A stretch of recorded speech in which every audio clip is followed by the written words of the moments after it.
Welcome to the Board of Supervisors. We just came out of closed session and we worked on 1A was continued, 2A, direction given to staff, 3A, direction given to staff, 3B, direction given to staff, and 4, confidential minutes were approved, 401. Supervisor Amador is homesick unless he's on the system. Okay, he's just homesick. And so we wouldn't mind standing for the Pledge of Allegiance. Pledge allegiance to the flag of visible liberty and justice.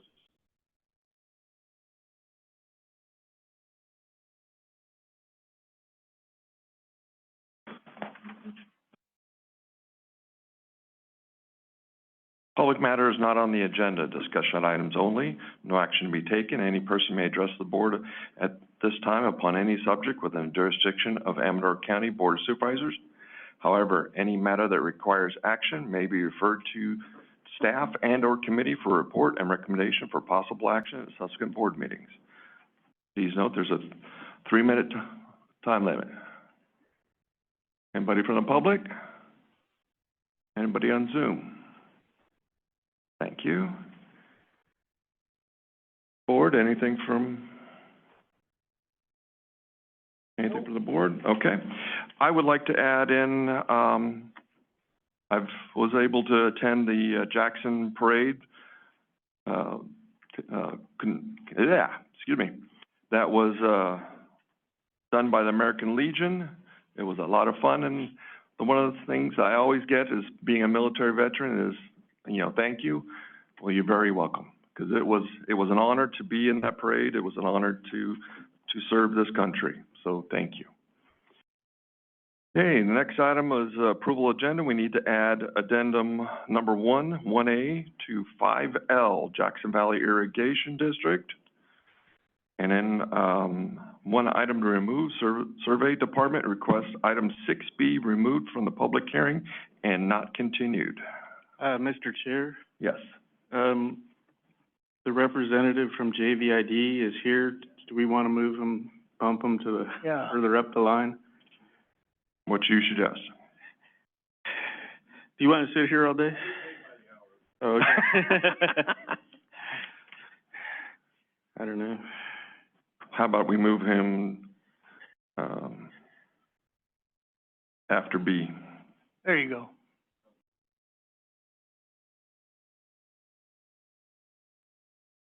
It'll be 5B1. With those changes, move to approve the agenda. Second. Call for the vote. All in favor? Aye. Aye. 401. And any public comment on the consent agenda? Anybody on Zoom? Okay. Motion for consent agenda. Okay. And call for the vote. All in favor? Aye. Aye. 401. Administrative Agency presentation recognizing Tacey Annetta Ruin, an audit controller, on the receiving the award for county financial transactions reporting. I received a letter from Molly M. Cohen, the California State Controller, and it reads this: "It is my great pleasure to congratulate the Amador County on receiving this award for the county financial transaction reporting for preparing a complete financial transaction report for the fiscal year ending in June 30th, 2022. In order to qualify for this annual award, your county has met several key eligibility criteria. Amador County's excellent in reporting helps my team produce accurate and useful local government financial data, which is relied upon by policymakers, researchers, and constituents throughout California. Thank you for your contribution to the quality and transparency of public finances. Please convey my congratulations to all county staff who contributed to your success in receiving this award." My grandfather was a CPA And my first wife was a bookkeeper, and so I know how hard it is to keep track of everything. You know, my grandfather was in charge of quite a few school districts, and so I knew what you're going. So, Stacey, you mind just stepping forward?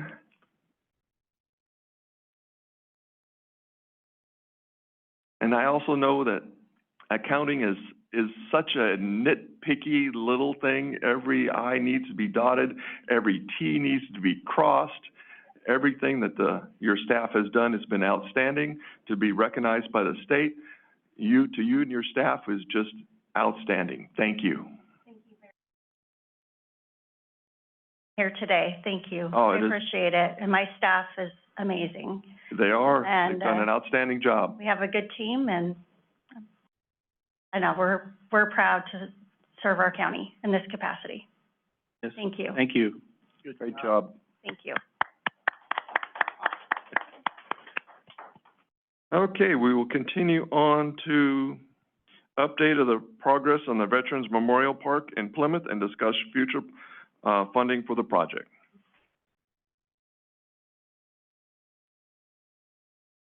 Thank you, Mr. Chairman, members of the Board of Supervisors and staff. My name is Jim Wise. I'm a resident of Plymouth, California, and I have the pleasure of serving as the chairman of the Veterans Park Committee. I'd like to acknowledge that we have both the mayor of Plymouth, Marion Ackerlin, and our city manager, Margaret Roberts, here as well.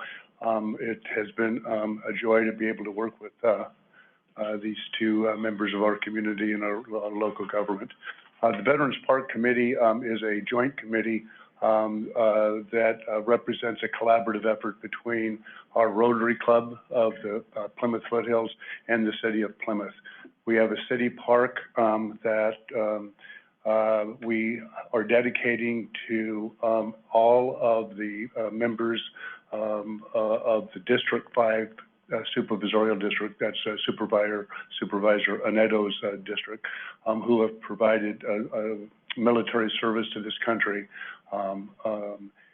We've got, I think, a unique design and a very hardworking Veterans Park Committee that has come up with some creative ways of honoring our vets.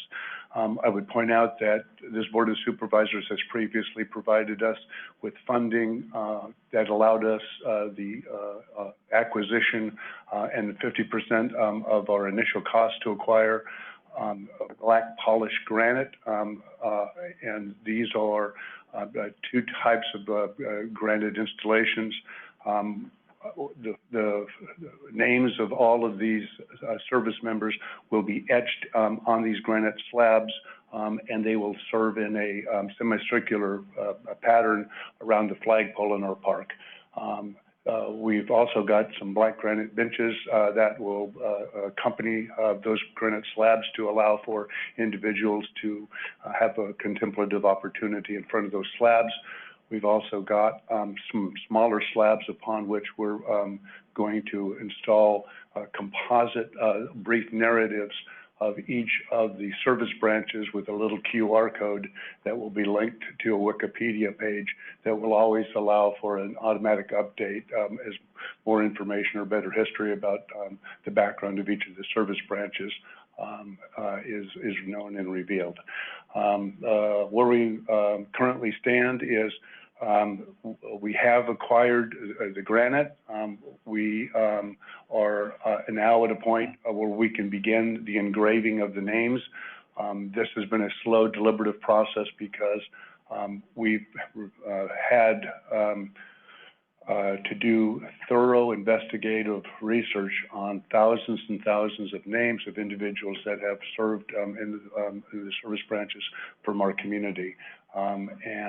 We have had to prove that they met the criteria, that they served, they had an honorable discharge, and they had a link, some type of a hook to District 5. I'm sorry that the Supervisor Anedo is not here today. He has just been a great champion of this cause, and in fact, Supervisor Anedo is actually assisting us in providing this beautiful wood that we're going to be using, for the fencing in the park as well as, some of the pavilions. So he has been a real champion, for us. We've got, a couple of bridges that we are going to install in the park to help create, hiking, walking trails through the park, that'll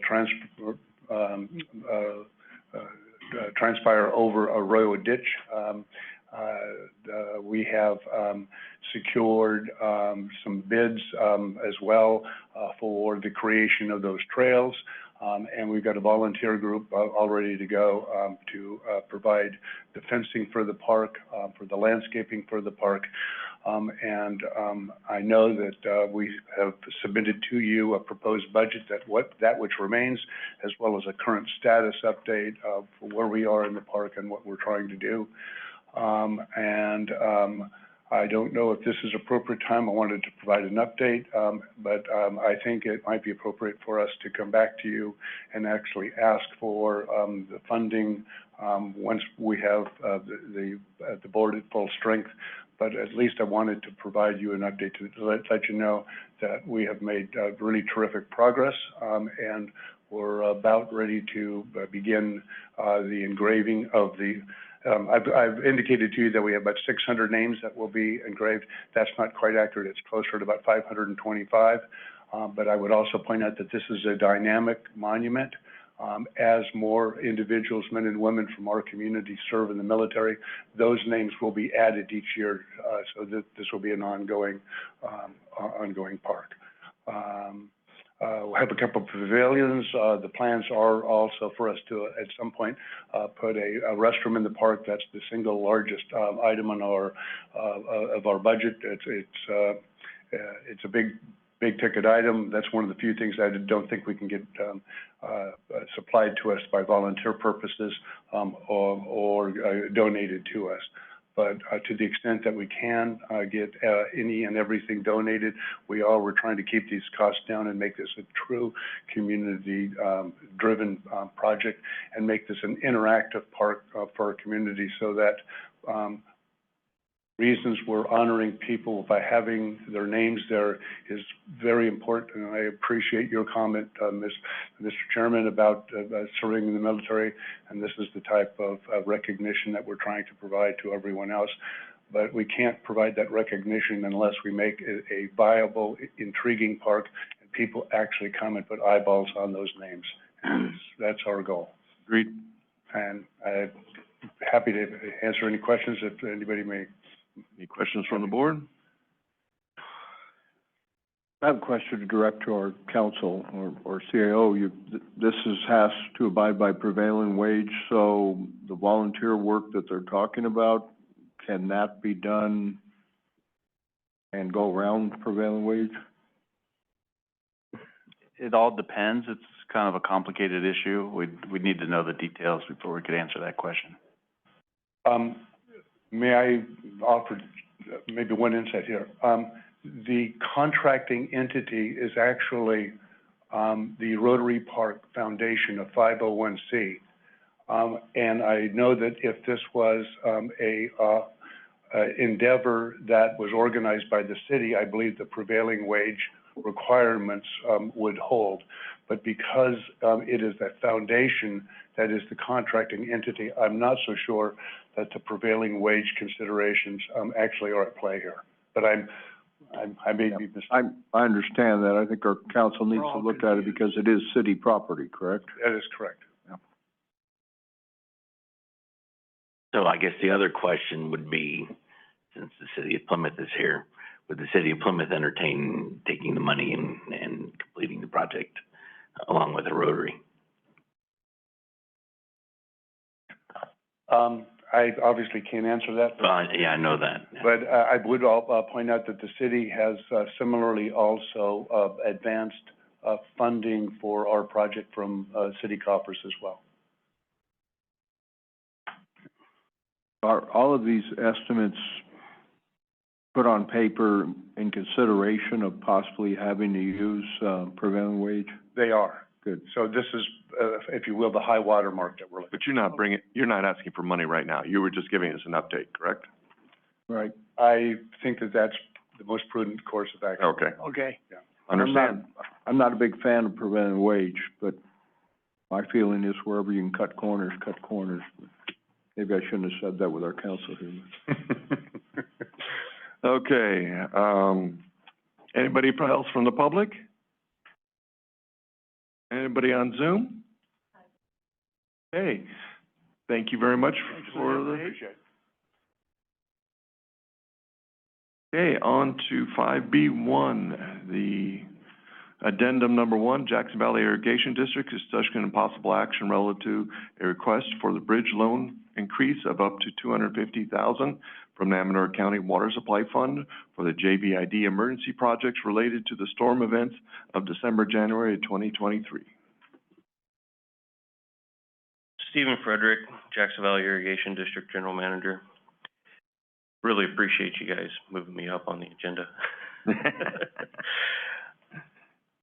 Provided you with a letter. We had a board meeting this last month, and we were discussing our courses of action, finishing up some of our FEMA projects. What was it, last February, I think I came in, looking for a bridge loan so we could start some of these emergency activities. We did complete a temporary crossing. I'm focusing on one project right now. It was an 18-inch pipeline that got basically removed from the creek with the heavy floodwaters.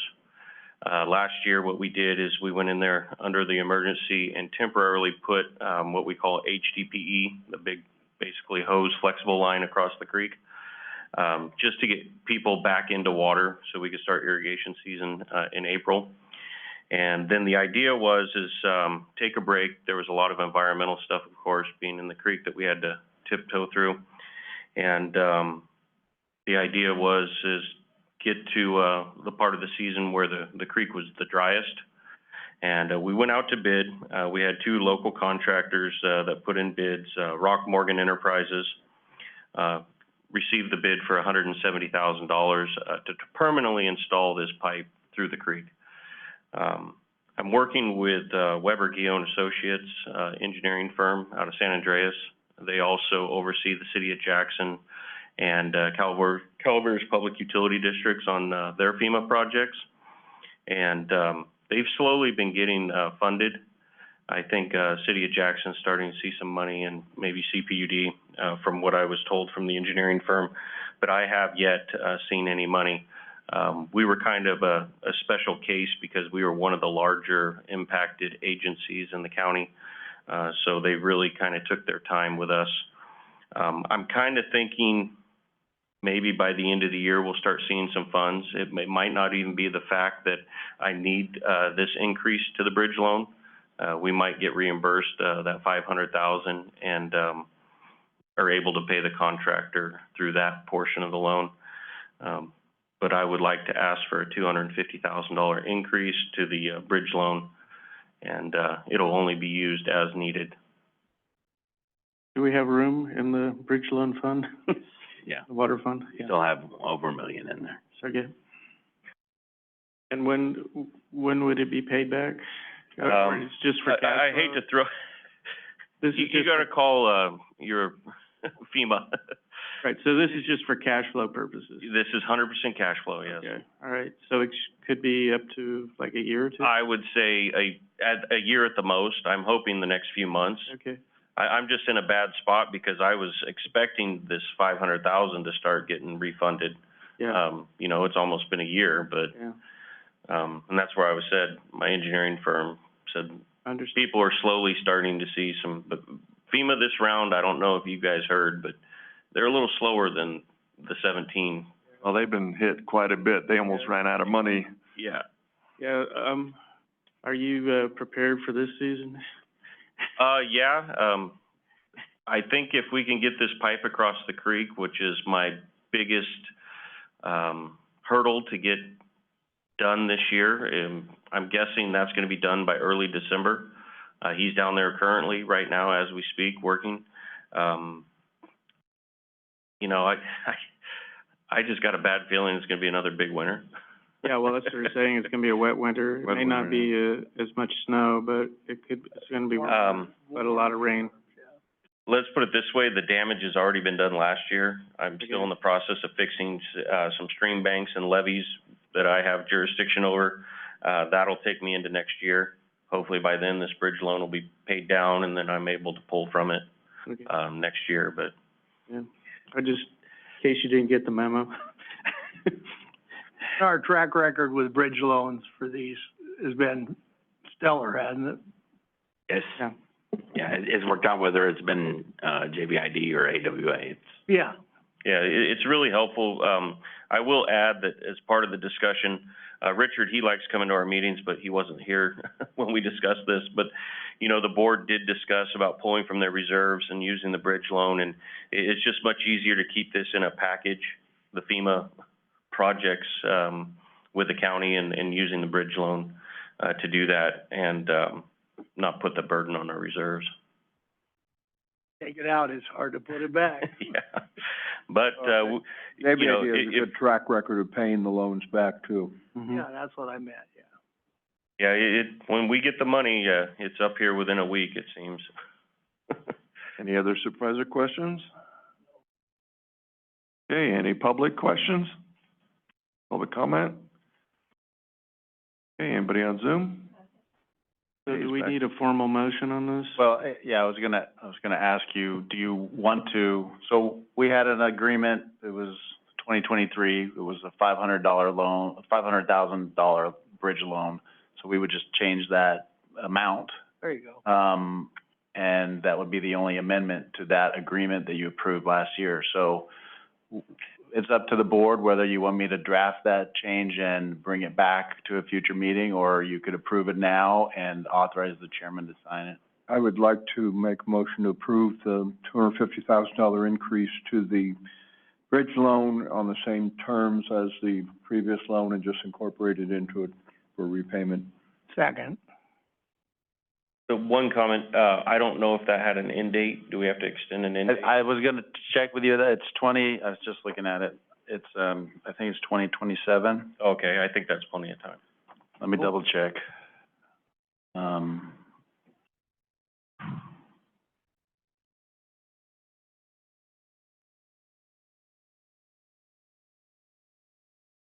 I can't find it.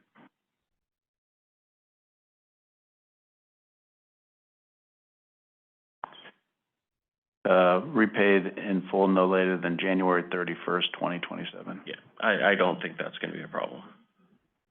Okay. All for the vote, all in favor? Aye. Opposed? Okay, 401. Thank you very much. Thank you.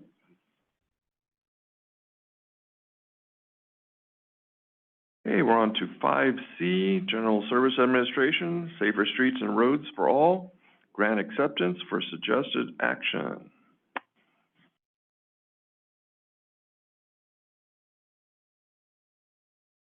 Morning, Mr. Chairman and Supervisors. Good morning.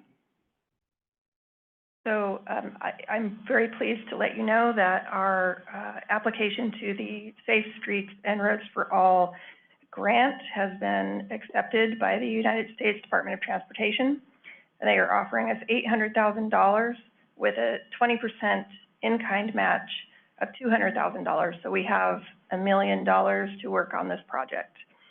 This project is an 18-month project to do a survey of all of the county roads, including the cities who were our co-applicants on this particular grant. And we are requesting authorization to sign an acceptance of the grant, in particular by the chairman, and then authorize the CAO or a designated representative to execute and submit grant documents throughout the administration period. So where do we go from here? I mean, do we put out for contract to, you know, because I know part of it's in kind, so how is that gonna work? That would be the plan, would be to find a contractor who can conduct the study and provide a report. It will allow us to prioritize what roads need to be addressed first in the county, and then will open doors for us to apply to implementation grants for the various projects that come out of that report.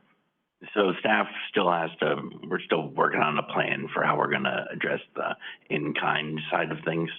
So we don't have an answer yet. Are we asking for, were you thinking about the cities in kind information too? Yeah, we don't know yet. We gotta figure that one out. Right, because the city of Jackson did a Safe Street study. I think they got some money for it, maybe 5, 6 years ago, for sidewalks in the city. So they've got a lot of that already handled, or at least what they think's important. Will there be, the ability for input from supervisors on some of the safety concerns in their district? I don't see why not. Okay. I mean, there's one in particular, if you just look at the, number of accidents, it's probably the third most, accidents occur at that spot. So I would assume that data would be a red flag. Yes, it's all there, and that was part of, we had to find all that information in order to apply for this grant. Okay, great. So the one part I don't understand is this was applied for on behalf of the county and the cities? Yes. So $1 million is not very much when you're talking about fixing roads. Well, it's a planning grant. Would imagine there's gonna be a lot of priorities out there.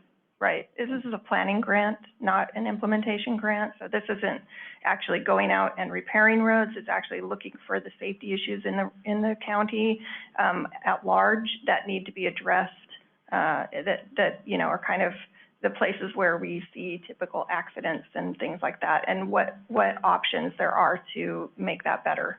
So is there a perception that since this grant has been awarded, we will probably be in line for other grants in the future? Correct. This kind of allows us to say, we received this grant, we conducted this study, and we've determined that these particular needs need to be addressed, and then it allows us to apply for implementation grants accordingly. Pretty much, I would think it moves us up on the rating as to approvals in the future. I can't say for sure, but that is my hope. Well, is this the one we were one of 2 counties in the state that was awarded? Yes, sir. So I would think so. I told that to a couple of counties last week at the CSAC conference, and they were felt a little snubbed by it, that their staff hadn't been in line for this. There's additional opportunities later for people to apply as well. Okay. Now, the other thing I noticed is that the amount that we received across all of California, including some of the cities, was an incredible amount. I mean, we're only behind out of, I think there was like 30 of them on the list. I think the city of Hayward was ahead of us. And, I'm sorry, I don't remember right offhand. There was a second city, but we were still a large amount compared to everybody else. So it was an incredible. And so Karen, I want to thank you for all the hard work on this and working on this. It was a good showing. So back to the board, where do we want to go? Oh, actually, I've got to go out to the public. Okay, anybody on Zoom? Okay, back to the board. Mr. Chair, I'll make a motion then for us to accept the grant and authorize the board chair to sign the award when it arrives, and authorize our CAO to execute and submit grant documents. Second. Okay. Call for the vote. All in favor? Aye. Aye. Opposed? Okay, 401. Thank you, Karen. Thank you. Thank you. Keep finding that money. I appreciate it. Yeah. Okay, 5D, General Service Administration, City's Impact Relative to Animal Control Services. Morning, gentlemen. John Hopkins, General Services Director. Evan Jacobs, Director, Animal Control. So you've got my brief memo there. We're at a point where we're getting toward the end of the year. We have met with several cities, Ione, Jackson, and Sutter Creek. We've had conversations with Plymouth and Amador City. The only city that has reached out to us that wants to continue service with us is Amador City. Haven't heard from any of the other cities since those letters or those conversations. So, back in May, when we talked about this, the board had given staff direction to sort of transition away from that by the end of the year. We plan on doing that. Figured I'd bring it back to the board, see if you guys have any questions or discussions regarding that. That's unfortunate we haven't heard from 4 of the 5 cities, because the other part of the discussion was, yes, we were looking at the end of the year, but realizing it was mid-budget year, we could have adjusted that date a little bit, but we need to have some conversations to make that occur. Well, we have heard from them. One time, but we haven't had them come back, correct? Yeah, I haven't had anybody engage. You know, I've tried to encourage some education so that they understood what their responsibilities would be. You know, I realize money is a core issue here for the cities, but we can't continue to provide that at no charge. It's a service that is absolutely the responsibility of the city, no different than when I said in my letter about water services or sewer or law enforcement. With the city of Plymouth, it will be a little bit challenging because we did have an issue with the sheriff's office here recently where they requested our service. Evan responded by letting the city know that, hey, there's 2 dogs running at large. I don't remember what the city told you. Did you get a hold of the city? They weren't gonna go out that day. So the city wasn't gonna go out that day. The sheriff's office gets a little frustrated. They call for our service and demand that we go out there. We go out. Fortunately, they were able to find the dogs, and the dogs didn't bite a kid, because that was the other allegation. But, and the owner showed up, and the owner, you know, the dogs were ultimately released, and we billed the city for those services. But what's gonna be challenging is if the sheriff, since the sheriff is their AKA law enforcement out there, we don't have a contract with the city for animal services, but the sheriff does. So we'll respond if the sheriff wants us to, but if those field services, we're gonna bill the city of Plymouth for that. If we do show up and see how that goes, I know we billed them for that incident and they did pay that bill. I think it was $150 or something like that, because it was a minor issue. What's gonna be more challenging is if it gets into an administrative issue.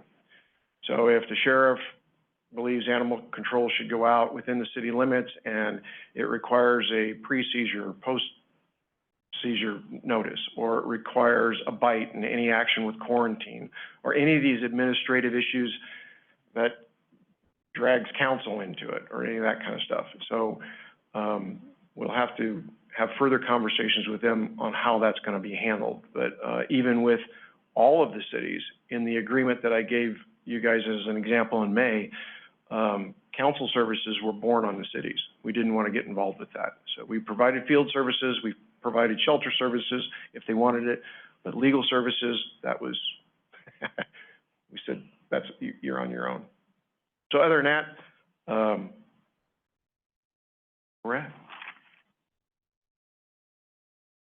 So what are you asking for us right now? It's just if you guys had any questions, otherwise we will proceed and start to transition the first of the year to where if somebody within the city limits comes to the shelter for service, we're gonna send them back to their respective cities. City of Ione was the only one that the police chief thought they could handle it on their own, or was that the feeling you got from them? I didn't get that feeling. I think it would be more of a mixed bag. There's time, you know, they've got a good relationship with the city of Ione, a really good relationship with law enforcement down there. So we'll assist them anytime they need that, and then bill them directly for those field services. They're just going to have trouble with. That's not the major push though for animal control. The major issue is the people that come through the front door. That and law enforcement, all of the law enforcement agencies. I've told them, you know, you got your call logs, but that is a marginal issue compared to what we deal with via phone calls and what comes through the front door. So we'll see how that rolls out. Do we check their, where they reside in the county when they come in? Oh, yeah. Okay. Oh, yeah. We know exactly where you live. Okay. I haven't been in a while. Well, John, the intent was originally to have the cities cover one extra animal control officer and what else? A tech officer and a 3 altogether. Wish list is one. wish list is 1 officer, 2 techs. But Yeah. You know, they're,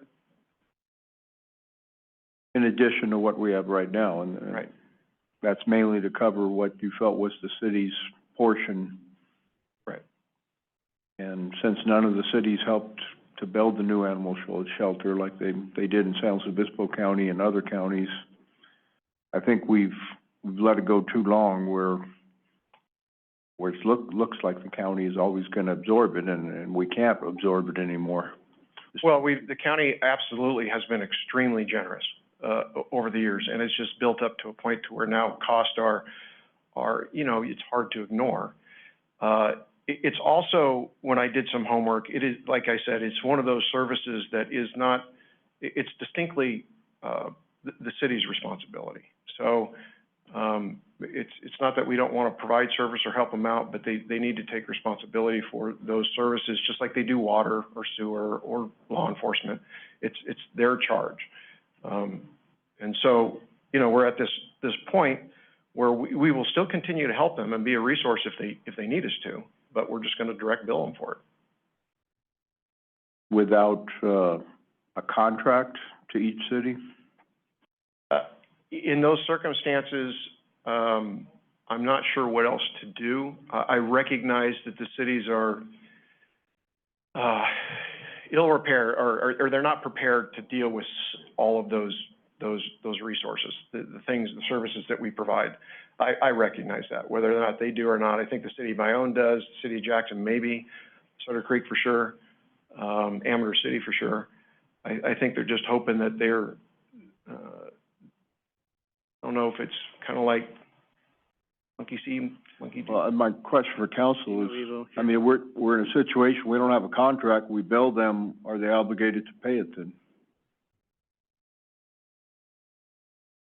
Well, I mean, I would take the position, yes. I mean, it would be preferable that if a city doesn't want, the big contract that we drafted and sent to them, but they want something less, that it would be preferable that we'd have whatever, an on-call, or these are the services that would be available for them to call, they'd pay.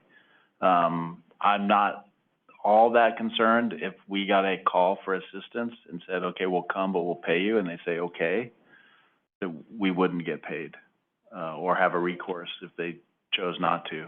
That's also why I'm not that concerned, because the recourse is, we have a recourse if we needed to, if it got into a big case.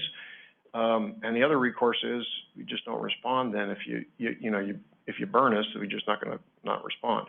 We had some of those troubles with the city of Bayonne when, Michael Rock was the city manager. But we resolved those by moving things up the chain to the city council. You know, that's just unfortunate the way that went, but we got paid. But a big part of your cost is the costs at the walk-ins at the animal shelter, so how are you gonna recover those, just on the fees? Well, no, you don't understand. That, if you walk in and you're from the city of Bayonne, go back to the city. We're not taking your animal. Well, Yeah. Aren't we afraid of people dumping at that time? Well, if they dump it, there's not much I can do to prevent that. And Right. people dump animals I'm not now. sure that's the best way to go. Put a lot of pressure on your front office staff. Oh, I know. It's gonna put a black eye on us more than Yeah. it's gonna put a black eye on the cities.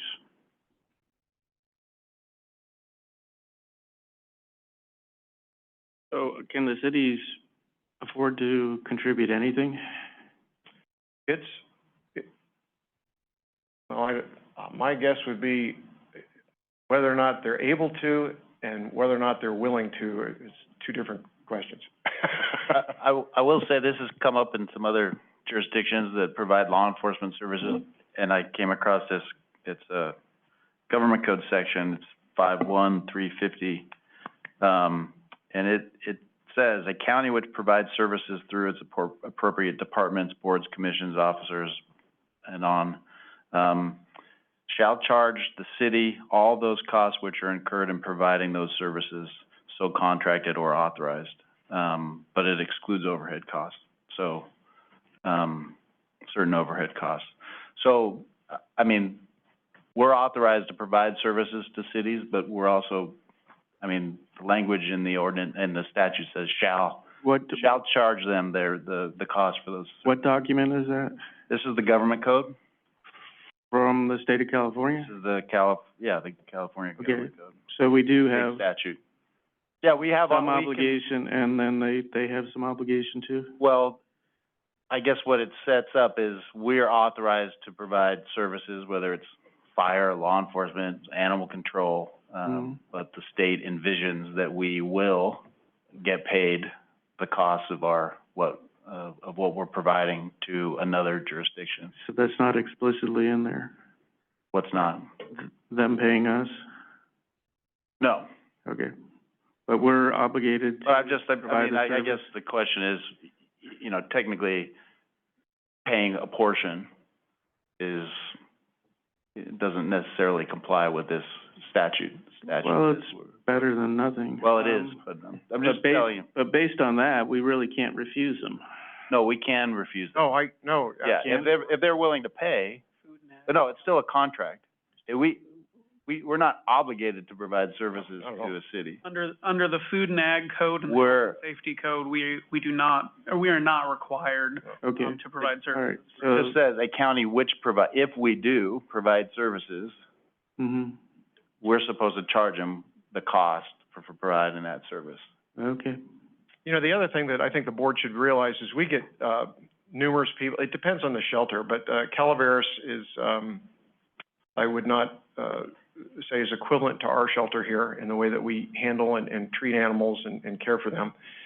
We get a lot of people from Calaveras that want to bring their animals over here. Sacramento, as far as the Bay Area, we turn them away, and we don't have a problem with that. So staff is used to that. They're just not, you know, the cities are gonna be under that same auspices of turning people away. Well, if that's the case, I would notify each city that's going to happen. Hopefully, they'll inform their citizens of that, but we need to have signage at the shelter that clearly states that too, so people know when they walk in from the incorporated cities that their issues are not gonna be dealt with by the county. And I'll reach out to all of them again too, just to talk about that sort of, contract Greg's talking about, to see if they want to deal with just sort of, on-call services, so that if the sheriff calls us, we're not in conflict with the sheriff saying, hey, City of Plymouth, we're not responding, or Ione or Jackson, because we don't have a contract. I don't think most of them will have an issue with that, per se. And then they can handle their business the way they want to handle their business. So, curiosity question here is that, if somebody from my own wants to drop off an animal and you're refusing them, but what would be the cost? What would be the cost if somebody brought that animal to drop off? Have we even thought about that cost for an individual? You know, is it $100? Is it $500? To charge the individual, you mean? Right, to charge the individual. We have a cost per animal that we Provided over our entire budget. provided over our entire budget, and we could look at bringing that, we just looked at the fee schedule Right. based on what the city of Jackson had suggested to Chuck and I, and we brought that back. We could bring that fee structure back and, maybe add that to where if there's an owner surrender from a particular city, that they pay X. Right. From the city, as a Well, resident. that would be a pretty large number, Yeah. potentially, Yeah. because, you know, you house them for how long? Well, it's not just the housing, but before we adopt out an animal, that animal needs to be neutered and spayed, medicated. Right. I mean, just, That too. I think a husky right now, if a female husky, you're gonna pay $500 to get that girl, fixed. So it's not cheap to do that. We had, Michael Rock showed up the other day with a dog, wanted to turn it in. He got it 2 weeks or 3 weeks ago from Bradshaw. You know, the dog shows up with a muzzle on it, and he wants to turn it in animal control because the dog has got some aggressive behavior issues. Evan did a good job, said, go try to take it back to Bradshaw. And by the way, if you want to leave it here, you can, but we're going to euthanize the dog if you're telling me it's got issues and had other issues with dogs. But there's a cost to that euthanasia, and it's not cheap for an owner to turn in a dog like that has behavioral issues, and we don't like to euthanize animals in the first place. The compassion overload. Yeah. So, The other problem is that, a lot of those people that bring animals in to surrender them probably can't afford, that's probably part of the reason they're turning the animal in, I would think, too. Some of the case that I've been able to secure some grant funding. So if someone says, hey, I need to, surrender my dog, we ask why. If it's medical, then I've got some grant money and I've got 2 vets willing to work with us, and we can get them in relatively quickly. Same with the officers. I went out on a case, last week with an officer. She didn't have a nickel to her name, but I was able to secure grant funding or use some grant funding. So there is some, funds for those folks, so that way we're not having to take in those animals. Good. So it sounds like I can bring back a fee schedule again, if you guys want to look at that, just to see what it would cost for somebody from a city to turn an animal into animal control on an average basis and have a fee established for that. And then I'll bring back a contract. Council and I and Evan can work on a contract for field services and reach back out to the cities to see if they want to engage in just that. Be okay with that? Yes. So it's primarily, canines, correct, is the main? I would, May through June, I'd say no. yeah, kitten season, roughly 50-50, maybe 55-45 in dogs than cats. Okay. It is pretty even across the board. But, aren't dogs more expensive to house? They take more space and they eat more? Especially on the medical and the spay-neuter Yeah. cost alone. If a dog's in heat, depending on the vet, you can tack on another $100 or $200 on top of a spay surgery. Okay, so, And then yeah. you know, the behavioral issues too with dogs is another, it's a much larger charge to staff than cats. Yeah. It is unfortunate. This should be a partnership with everybody in the county for the best for the animals. And, that's not happening. It's really unfortunate. You see that relationship with counties and cities and other counties where it is a partnership. And, we're not there yet. Well, or they have their own and separate distinct shelters, just like Sacramento or, San Joaquin counties. They're completely separate. Yeah. Okay, any comments from the public? Big counties. They are big counties. We got a comment. Big cities. Huh? Got a comment behind you. Hi, Margaret Roberts, City Manager for the City of Plymouth. Thank you, Chairman and Supervisors. We received Mr. Hopkins' letter on May 30th, and I did let him know that same day that I received the letter. On June 22nd, I took the item to my city council, and they requested that I try to negotiate the price with Mr. Hopkins. I reached out to him, and unfortunately, with miscommunications, we didn't have a chance to talk.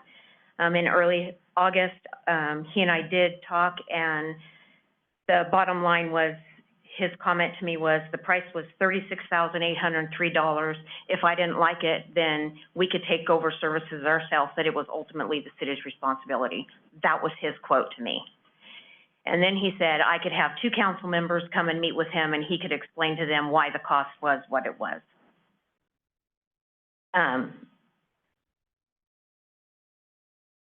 From 2013 to 2022, the city used the shelter 1.22% of the total kennel use for the entire county, using that data which was provided by the county to me. We had a total of 176 animals use the shelter during that 10-year period. The county is asking for 3%. And again, we used 1.22% of the kennel services, and that includes the calls to the field, over the counter, everything from the data that they provided us. My communication with Mr. Hopkins has been nothing but contentious. I would like nothing better than to work with the county. We partner with other departments of the county with no problem. It's smooth sailing. It is, works very smoothly, and we get along just fine. It has not been that way with Mr. Hopkins. The city would like to work with the county to solve this problem and pay our fair share, but only our fair share. We would ask the board that we could work with the county to solve this problem for the city and to pay our fair share, but only our fair share. I'd be happy to answer any questions you have for me. I do have, sheets with our statistics, that I put together from the data that Mr. Hopkins provided. I can give it to your clerk that she can provide to you later. Okay. And I'm available if any of you would like to call me at a later date to discuss it, and I'm available to answer questions that you have now. I know, cities all had stats, and the stats was what the city thought was correct. So I'd like to hear from Mr. Hopkins about the counter to any of those discussions before we, go into any questions with you. I'd appreciate that. Just a clarification question. You said that the charge was 3%. Is that the 36,000 would be 3%? Yes, sir. Okay.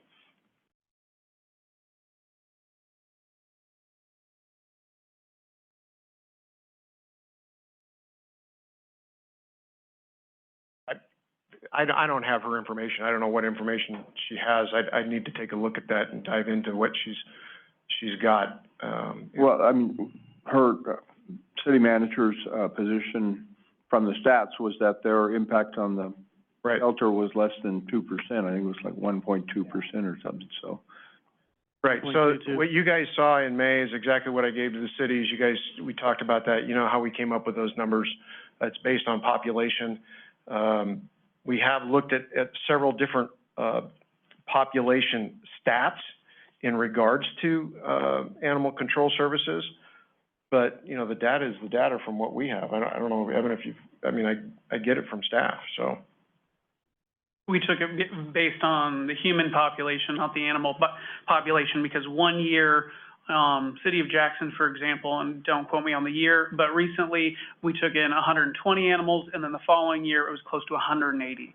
So for budgetary purposes as well, it is very hard to properly get the cities to budget year over year. So we based it on the human population to make things as evenly as possible. So in your proposal, John and Evan, it was based solely on population as a representative of, you know, the amount of animals being surrendered from that jurisdiction, whereas what we just heard from Margaret was they looked at actual calls. Calls were not provided in that. Okay. It was just based on sheltering. No, but that's for the county. That's what your proposal was. Hers was based on actual surrenders, correct? The 1.2% that she quoted.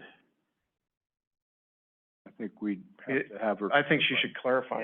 Yeah, okay. I'm not sure what. That's good. You two can become friends now.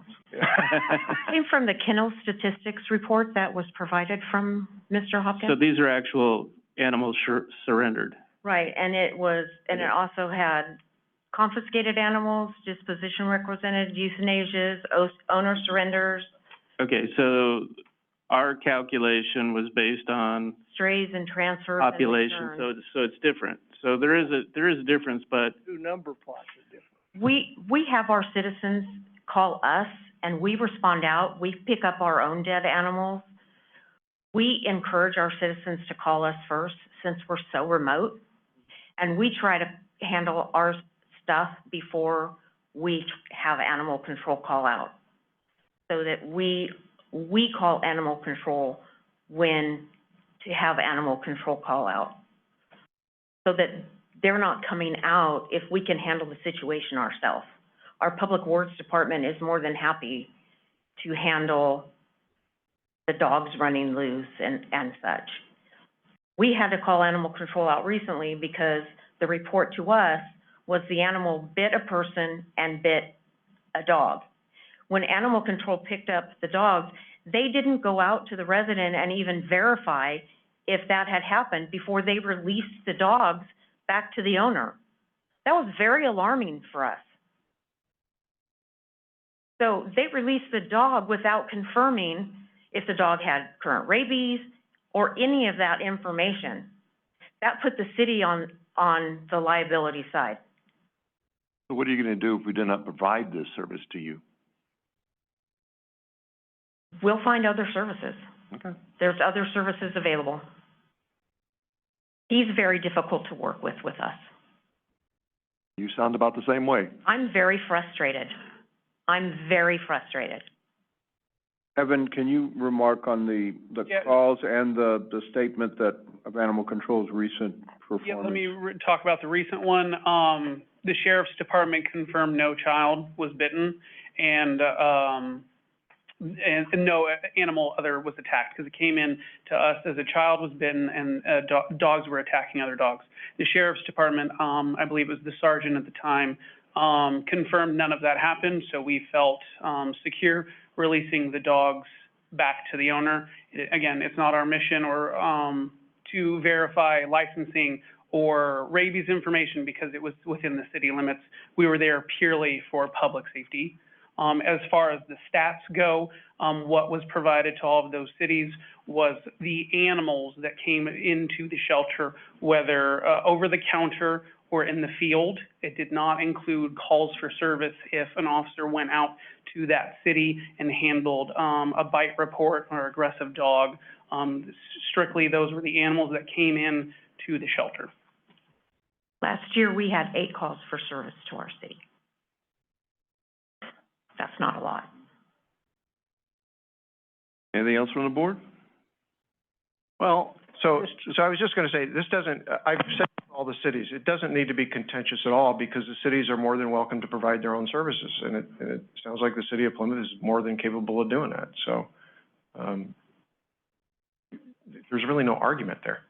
Well, if I'm hearing you right, you had 8 calls last year, and if we settled on a price per call according to the sheet that we use, then next year, if you had 18 calls, you would pay for those 18. Or the way you've got it set up on the population, they're gonna pay X every year, no matter how many calls. Well, it's Is that not right? just, yeah, but it's not just the calls. I think they got a point. It's not just the calls, it's the people that come to the shelter. That's the majority of the business, not these calls. But the shelter, all that's included in that, no? Shelter, No. we've broken it down to sheltering services, which is what our primary goal for the cities are to come into contract. Roughly 80+% of the animals that come into the shelter are over the counter. They never come and deal with the cities direct, they just come to us.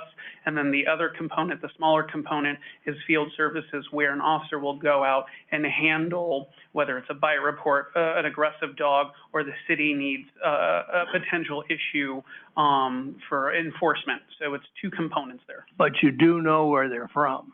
Yes, we do get IDs from every single person that come into our shelter, and then our system does map it. If we are not 100% sure, we'll go above and beyond, and we'll even call the sheriff's dispatch just to confirm, is this address city limits or not?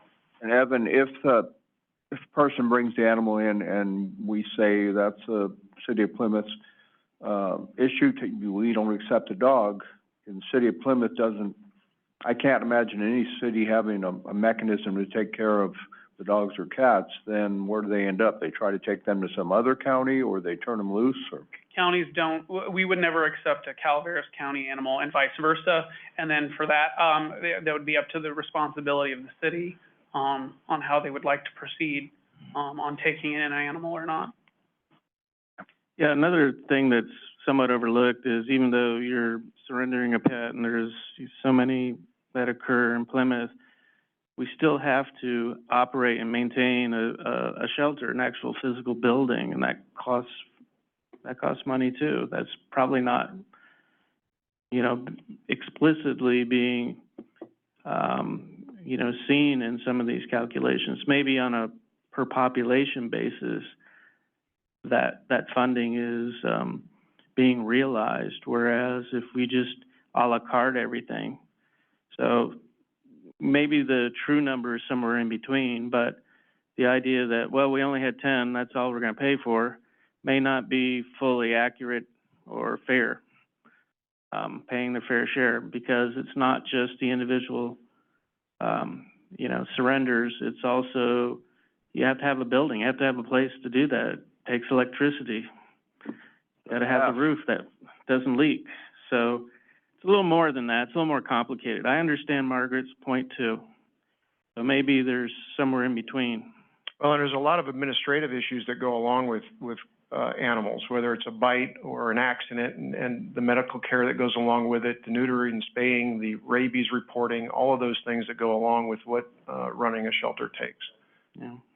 That's all that overhead. But somewhat akin to having a police department or fire department too. You have to have the staff to do the job, almost like insurance, when things happen. But, I think something is better than nothing too, if they were to pay half, which is roughly what Margaret was saying, that would be better than nothing at all, wouldn't it? Well, in that theory, yes and no, because then what happens is the staff is still not obtaining the staff that they need to deal with the people that we deal with in the unincorporated areas, which is the problem. It's a lack of resources right now. So if the board can certainly choose to negotiate whatever dollar amount they want with each city and direct staff to continue to take animals from the cities, but that impact of resources and the impact on the citizens that we deal with in the unincorporated areas are impacted by doing so. Okay. Comment on that? Sure do. It's not the city's responsibility to take care of the animals in the unincorporated part of the county. It's the city's responsibility to take care of the animals in the city. No, that's not what he was referring to. His job is to take care of the animals in the unincorporated areas. And so taking care of the animals that are dealing with in the cities is an extra burden on a county function. We don't mind paying our fair share, so long as it's our fair share. And we don't mind negotiating a price that's fair. But I want to see those costs broken down. We don't have anything broken down. All we have is, this is the amount you're going to pay. If you don't like it, go elsewhere. That was the first comment, and it set the whole tone for his and my relationship. And it was not a good one. Understand? So maybe we start from ground zero and look at those costs of people, how many people have actually dropped off animals at the shelter, because those costs have to be borne from Plymouth. Those costs are borne by the county. And maybe we look at that again. We're trying to find a happy medium someplace. I agree with Supervisor Axe that, we might not get 100% coverage of what our expenditures are, but getting some amount is better than just leaving the issue out there and having the cities. I'm not really comfortable with having the people come to the shelter and say, we can't help you, but there's no other place you can take these animals, really. So the people are either left with keeping the animals or disposing of them some other way, which I'm not really comfortable with. Right. I mean, part of our job is to take care of the animals. That's where I want there to be some kind of a partnership. So maybe we start at ground zero and you two sit down and have coffee or something. And Well, before we do that, though, the board needs to make that decision on whether or not you're going to supplement those services for the cities. it depends if the cities are willing to see. The perception right now is we have 8 calls, but once you see all of those other drop-offs and things like that, then there's, can you factor in the other costs, management, administrative, things like that? That has to be talked about. Well, yeah, I think let's put it all on the table and see if we can come up with A hybrid that works. something that we agree on is fair from both parties.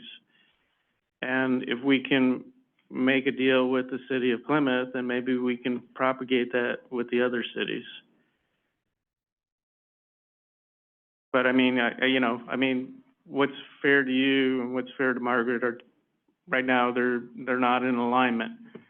So we need to maybe, Whatever you guys want to do. try to get that And maybe we have closer. our CO Take involved another in run that at it. too.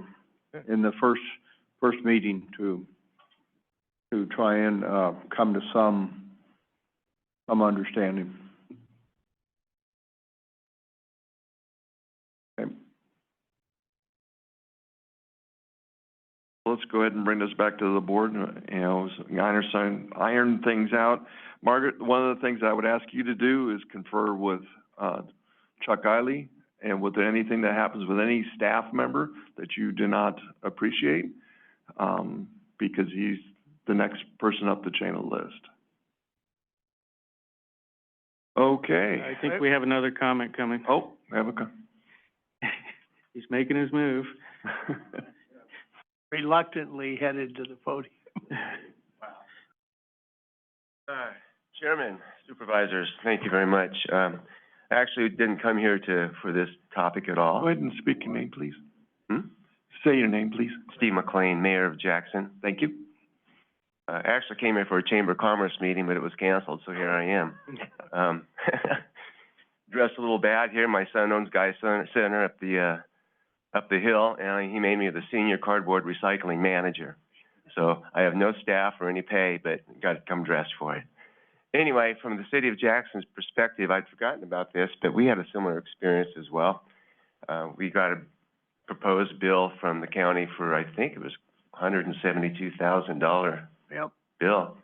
And it's kind of like, hello, I don't think we had that many animals, and I understand the conversation today. And I think we'd be happy to work with the county and work out a deal that is equitable for everybody to make it all work. We don't want to build our own facility, and that's expensive for sure. So, anyway, that's all I got. So we're willing to work with you. Sounds good. Okay? All right, thanks so much. Thank you. Thank you. Anybody else from the public? Anybody on Zoom? Okay. So where do we want to go with this? Well, I'd like to start with a discussion with the city of Plymouth and, have, Mr. Hopkins and Mr. Eiley sit down with the city, manager and, go over the costs again and, see to try to come to some understanding as to what would be fair, but also, I mean, we're looking at, it's difficult. You're looking at the administrative costs, and if the cities don't want to cover part of the administrative costs because they feel they don't have a reason to, which I find a little disconcerting, because if they had their own shelter, they'd be covering administrative costs. They'd be covering a lot more costs than that. Sewer, water, everything. So all that hopefully needs to be taken into consideration in the discussion. If we're gonna have a partnership is everybody participating in the ultimate solution. Well, you know, the cost to the city of Plymouth was like roughly $36,000. I know that, Margaret had reported to me, told me that 2 of their city council members thought that was just outrageous, and, didn't like it one bit because they only pay $30,000 in fees to fire. But when I looked into fire, the majority of that station out there that's manned by 2 men, the cost to AFPD, when I talked to Rob Withrow about that, is about $600,000. They pay only $30,000 of that. So, you know, it wasn't a fair analogy at all, when you're barking at me, telling me that, hey, we only pay $30,000 for fire, how could we possibly pay $36,000 for animal control services? Well, it's apples and oranges, totally apples and oranges, because they get measured in money, and AFPD is a good partner with them. I think they own the station out there, et cetera, et cetera. So, it wasn't apples for apples at all. So we'll talk further with them. We'll get them educated a little bit more so they understand a little bit better of what we do. So hopefully that'll help. And we'll see where we come out and see what the cities want to do as far as costs go. But if you take any of the cost If you assume any of the cost, it's no different than assuming any of their water cost or their sewer cost or their law enforcement cost. It's their responsibility, and that's the position I've taken since then. And I know you guys realize that, but if you want to transition into something, that's fine too. I just haven't heard from any of the cities that they want to do any of that. Well, and maybe you look at it as a phased approach. Maybe you phase it in over a number of years. And I'm not saying we're gonna recover the whole amount, but maybe you phase in, contribution to the animal shelter for the benefit of each city, for their own benefit. Well, and you have to understand too, and the cities will begin to understand this, the services and the way that we care for animals here in Amador County is far different than Calaveras, for example. Kevin knows that. He comes from Calaveras before he came from Alaska. So, and it's far different than what Bradshaw does for Sacramento County. It all depends on how you want your shelter to run. But I will tell all of you that animal control used to be like the sixth arm of the county years ago, and the population in Amador County, I would say most of them love animals more than they love people. So it's a very passionate group of people here in the county that love animals, so we take care of them very well. Well, I was here when our shelter was in the dark ages, and we were required to build a new shelter, and it would be nice if everyone in the county would take some pride and ownership in that, and hopefully they will. But we need to move forward and make those relationships happen. Okay. So let's start from ground zero. Okay.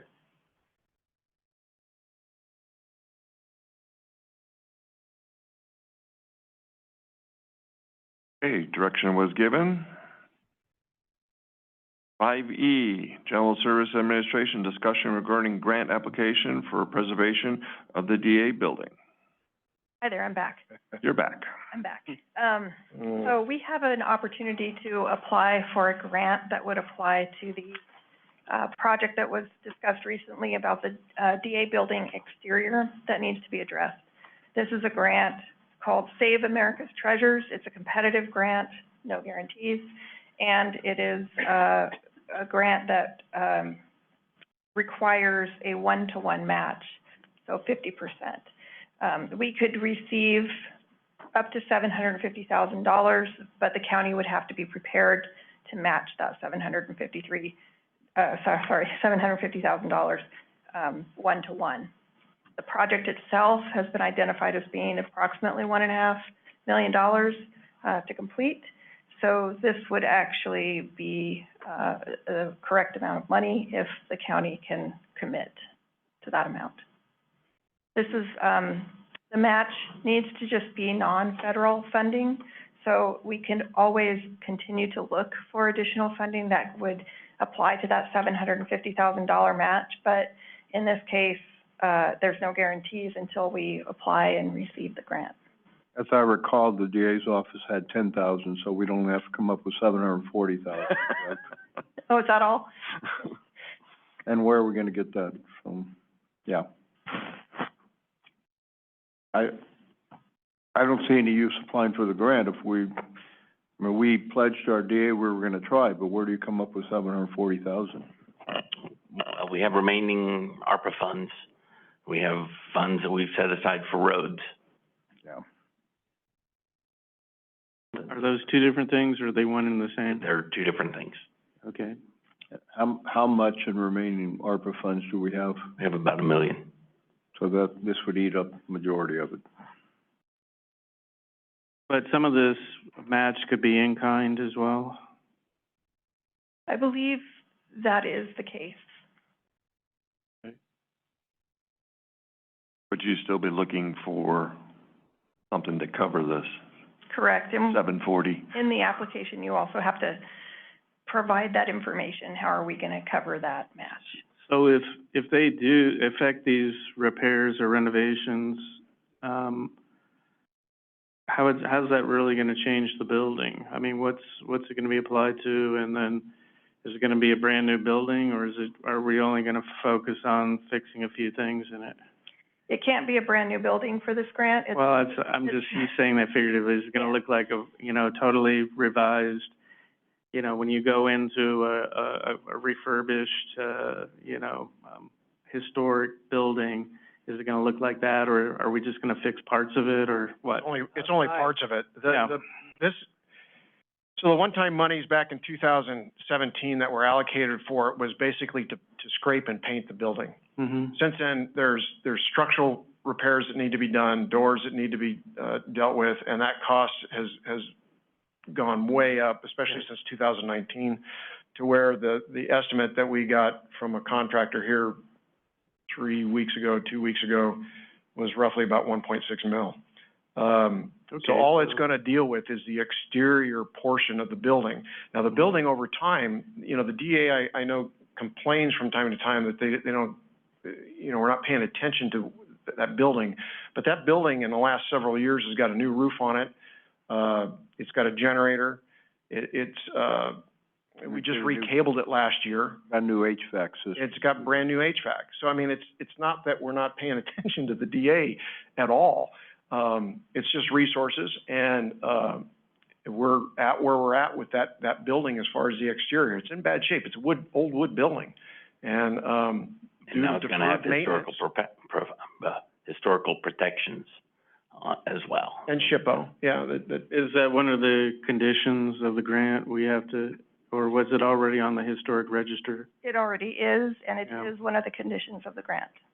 Well, if it's on the historic register, you're very limited in what you could do, right? My understanding is that unless, there are some specific guidelines, but, I think that that's something that we would kind of have to eke out in the grant application process. you have to restore it back to its, of like, materials and look, is what you have to do. But you can't go in and tear it down either. Problem I see Not is that I'm we apply advocating for for this that. grant, and we have to You put could vacate it. You could vacate it. Yeah. It was vacated before, and what happened was the board, took on a grant to restore it. I'm not sure how we can apply for this grant, because unless we're prepared to say we're gonna take $750,000 out of ARPA funds to help pay for this. But we were partially using that as a bounce money for the jail project too. Correct, that's why we were holding it in our back pocket. It looks like we don't need it now, so. But we don't know. For that purpose. We don't know that until the state We're fire not. marshal inspector comes in. So, you know, so the board understands, you know, staff went to look for solutions here. This is the only solution we've found so far. And actually, to your point, when we were talking about animal control, something's better than nothing. So we brought it to the board to say, is 50%, you know, that's all we can find right now. I'm not prepared to pull that $750,000 out of ARPA funds right now. Well, we'd have to identify that, and I'm not prepared to ID that as our match. I don't think that could be changed once you put it on paper, right? And I definitely don't want to take anything away from roads. That'll be another. So can it be changed? You can, there's some flexibility with where that money would come from, and that can be identified in the application. So, we can say something to the effect of, you know, our intention is to utilize ARPA funds, or funds that we have set aside, and we are still continuing to look for additional non-federal funding. So we can always add to the funding from some other source, should we find it. But that could be down the. Or are you? But that could be down the road. Might be out there. But that could be down the road, you know. Correct. It can be down the road So, after the application. You know, let's say the county has saved up a quarter, you know, $250,000 for this, and we're having to find the rest of the $500,000. We don't have it, you know, so what at that point does it? We have to definitively have it in some form when we apply for the grant. It's just like your assurances for the jail project. You have to provide that assurance. What's the timeline on this grant application? It's due, December 19th. Mm. The award date also, I put that in the memo because it doesn't get awarded until August 1st, so, of next year. So there would be a significant time delay with this grant, and probably we wouldn't know if we even got the grant until maybe April or May. Is this an annual grant? It is something that is regularly available. I'm not sure if they do it annually or rolling. Okay. This is through, Interior Department, Yes. so state does not have anything through our, state historical preservation? Not that I've located so far, but that's very possible. Okay. But Supervisor Forster, you were asking me what my feeling was about finding grants. I can't, a lot of grants are competitive, so even if we find something and we apply for it, doesn't mean we're gonna get it. Right. Come on, you got a great track record so far. John, I think the biggest problem, I own an old house, and by the time you take the second board off, your budget is gone, 'cause there's something else wrong. Well, the district attorney's building, that building is certainly a money pit. Because of the deferred maintenance and the water intrusion in it, the condition of the exterior, you are hitting the nail on the head like that. Anybody that's ever done any home renovations that has had that experience, you know how that goes. So, again, this has a tight time frame of December 19th. Even if we were awarded, that's gonna be somewhere months down the road. The idea is that something's better than nothing. We went after a USDA grant for the library with 35%. This is at 50%. So the board can still make decisions not to accept the money later on down the road. It's just whether or not you want us to apply for it right now while we're still trying to figure out where we're gonna come up with money. So I don't think it's a good thing to not apply for it right now. So in this application, you'd have to put the ARPA funds in, but then we could do a switcheroo down the road? Correct. Okay. Oh, we don't get a black mark if we turn the money down if it is awarded. Not that I'm aware of. It just goes back into the pot, their pot. Their pot, yeah, and they would just move to the next award on the list. That takes away a lot of the risks. Yeah. And It does, that's. The sole purpose here, gentlemen, today is just to say, we probably should apply, because there's a deadline by December 19th, and we're still trying to figure out where we're gonna come up with funding and what we're gonna do with the district attorney's office. But in the meantime, I don't really wanna give up the opportunity, and there's no guarantee we're gonna get it anyway. Okay. Because it's competitive. Well, let's go out to the public. Any public comment? Okay, we'll go to Zoom. Okay, nobody on Zoom. I mean, we have people on Zoom, but nobody raised their hands. So back to the board for a motion. Make a motion that we accept or apply for the SAT Save America's Treasure Grant and authorize the CAO to submit for the grant. second, Okay, call for the vote. All in favor? Aye. Opposed? 401. Well, we're gonna take a quick break before we come back for 10:30.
Okay, let's bring the meeting back to order. We're on to public hearings. Planning Department, consideration of a planning commission's recommendation to approve a request for variance from 25-foot, front yard setback requirement to allow construction of a carport 4.56 feet from the front line of the APN 02357-012. Good morning, Nicole Shepherd with the Planning Department. Good morning. Morning. The applicant, Bruce Smith, has requested the variance to allow construction of a carport about 4.5 feet from the front property line. The project was previously reviewed by the Technical Advisory Committee meeting, who forwarded the project to the Planning Commission with no technical objections. The Planning Commission then reviewed the project and has recommended approval to the board today, along with the notice of exemption from CEQA Section 15305, Class 5 of the state CEQA guidelines. If the board moves to approve the project today, the findings included in the staff report are also recommended for approval with the project. On this, I know a lot of that area where this project is undergrounding for PG&E. Was PG&E invited for comment during the TAC meeting?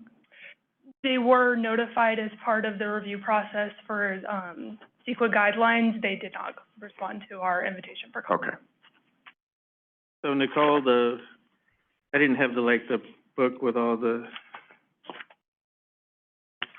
stuff in it, but, maybe that was, for the public hearing, but, so basically it looked like where they want to build a carport is a little too close to the road to begin with. Is that the reason? It's within the required front setback per county guidelines for the R1A district, or excuse me, R1 district. Well, the structure it is, but it looked like where they were going to put the parking thing, you know, there was a picture in here, it looked like it was a little too close to the road. Is that correct? Or? The comments we received from Public Works stated that due to the right-of-way from that county road, there was no concern regarding snow plowing, and so they did not have a concern with the variance for the setback. Yeah, right. But where they want to put the carport is going to be too close to where the setback is. It's going to be within the setback? Correct. Okay. And that's because that's where the driveway is and everything? Yes, that is currently, I believe there's a parking pad there currently, but to build the carport, he requires a building permit that would require. Okay, but they already parked their car there? Yes. Okay. And there's no other, it's being close to it looked like it was close to the side of the road. That's not an issue in any way? No, the comment received from Richard Forrester, Director of Public Works, said they did not have a concern. Okay. Richard, excuse me. Sorry. Not Forrester. There's a lot of Richards. I didn't know you were moonlighting there, Richard. Yeah, okay, I finally found the picture. Yeah, it looks like it's a little, yeah, okay. And it's close to those power lines too, or I guess? Well, they're undergrounding a lot of the power lines, so I just want to make sure this wasn't part of the area that, you know, that it might be across the street where they're actually running the lines. Yeah, I see the power pole, but anyway, so is it going to be attached to the house? Is that the idea, or? No, it's freestanding. Freestanding, okay. It can be another one of those carports that fall over from all the heavy snow. Yeah, don't laugh. It could happen. No, we lost. I swear we lost about 20 last season. Yeah, you have to go out and shovel the snow Yeah. off, you know, rake it off or whatever. So, okay. And it was a unanimous planning commission vote and everything? Okay, all right. Okay, anything else from the supervisors? Any public comment? Any comment on Zoom? Okay, do I have a motion to close? Move to close public hearing. Okay, Second. call for the vote, all in favor? Aye. Opposed? Okay, 401. Back to the supervisors. I'll make a motion then to approve this project and, adopt or accept the findings and approve the resolution. Second.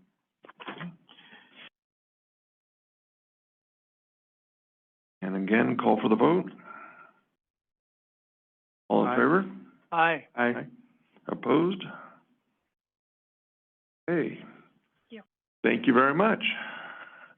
Okay, 6B was pulled. Does anybody like to make comment on 6B?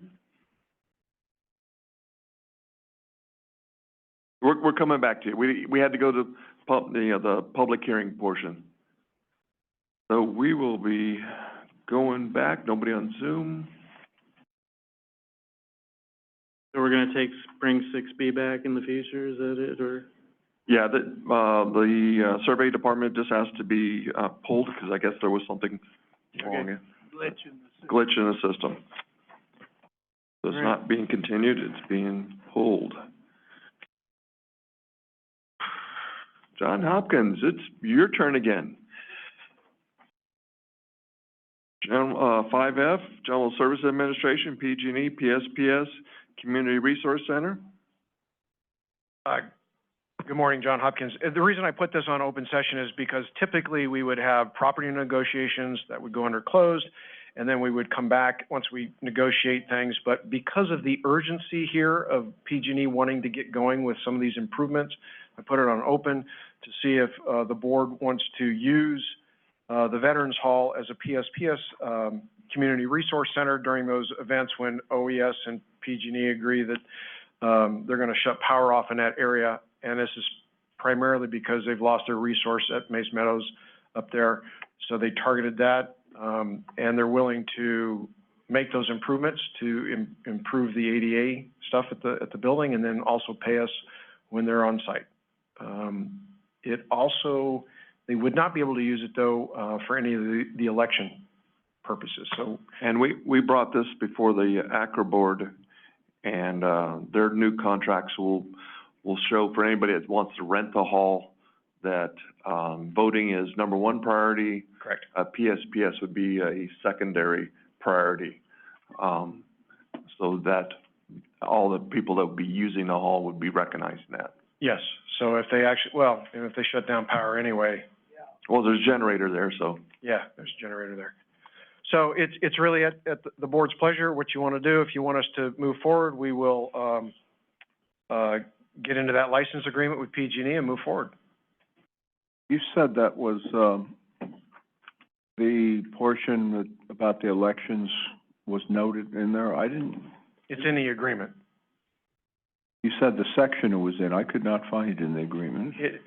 I gave my agreement to the board, so I don't remember what section, but it's noted in there. Or Exhibit B or D. That's $88. It's within the text. I could not find it in the text. Maybe I just missed it.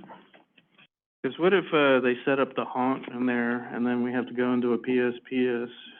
Yeah, that would be What do we do interesting. then? I also clarified in the exhibit, I think it's in the last page, you taxed my memory here, but the last page where I noted also that they will actually remove all of the pavement and replace it. They're not just going to do an overlay for the ADA part. That ADA is so far gone back there that anybody would have to do that. Right, so there's that clarification in there as well.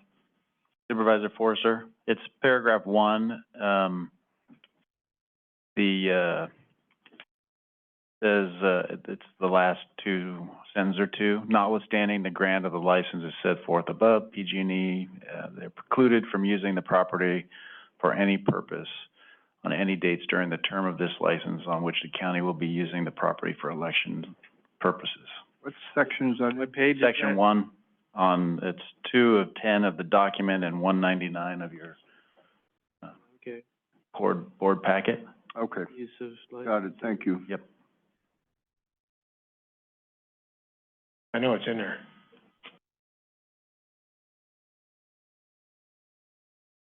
So, we're here to approve the contract then? Yes, if you want to use that for that purpose, I would approve the license agreement with PG&E. And overall, the net benefit to the county and the residents are that it's a station, a place they can go to charge phones and get Charge internet phones and service. anything else. Yep. Correct. Okay, and the district supervisor is in agreement, this is a good thing? Yeah, since I've kind of pushed this along a little bit, yes. Okay, I thought so. I did tours and showed them the facility and what it could do, what was available. And it does bring the property back up to, complete compliance with the ADA. Do they want to put a cell tower in too? No.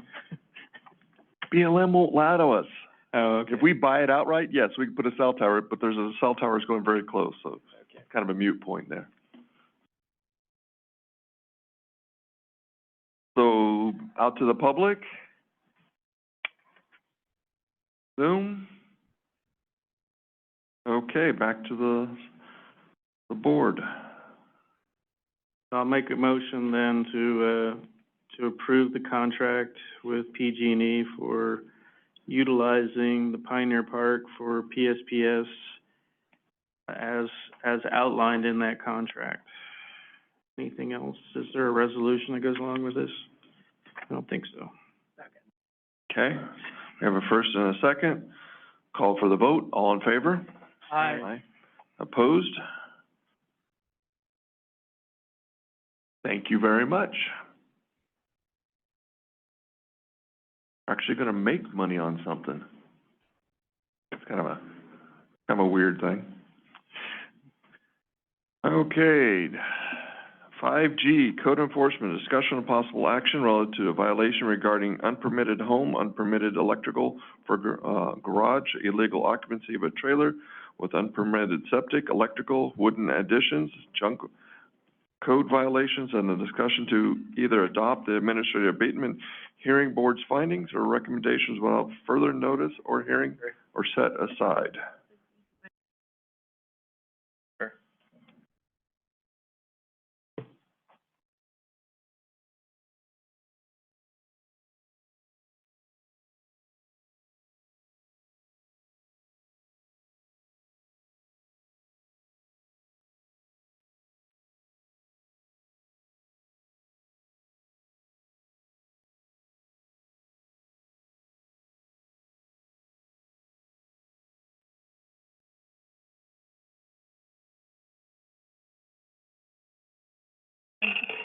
Good morning, Board. Michelle Morning. Keller with Code Enforcement.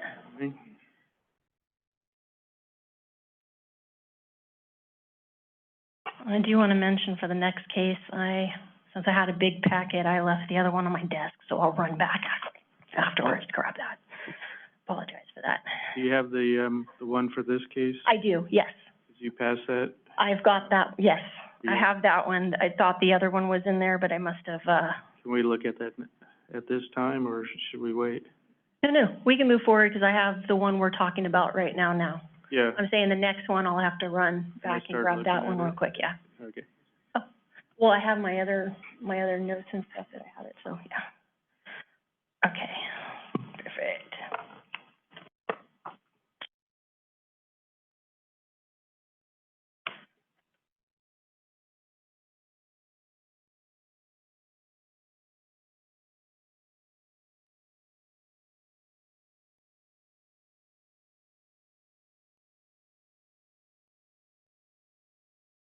Perfect. Okay, this case is in the matter of Amador County Code Enforcement versus Douglas and April Peterson. On October 30th, 2022, Code Enforcement received a complaint and referred it to the Planning and the Building Department. The complainant had concerns of illegal wiring going to a trailer, junk, and fire risk of an addition done to the trailer.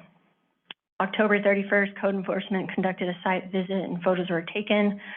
Noticed smoke coming from the wood-burning stove that was attached to the trailer. Also see an outside kitchen and swamp cooler.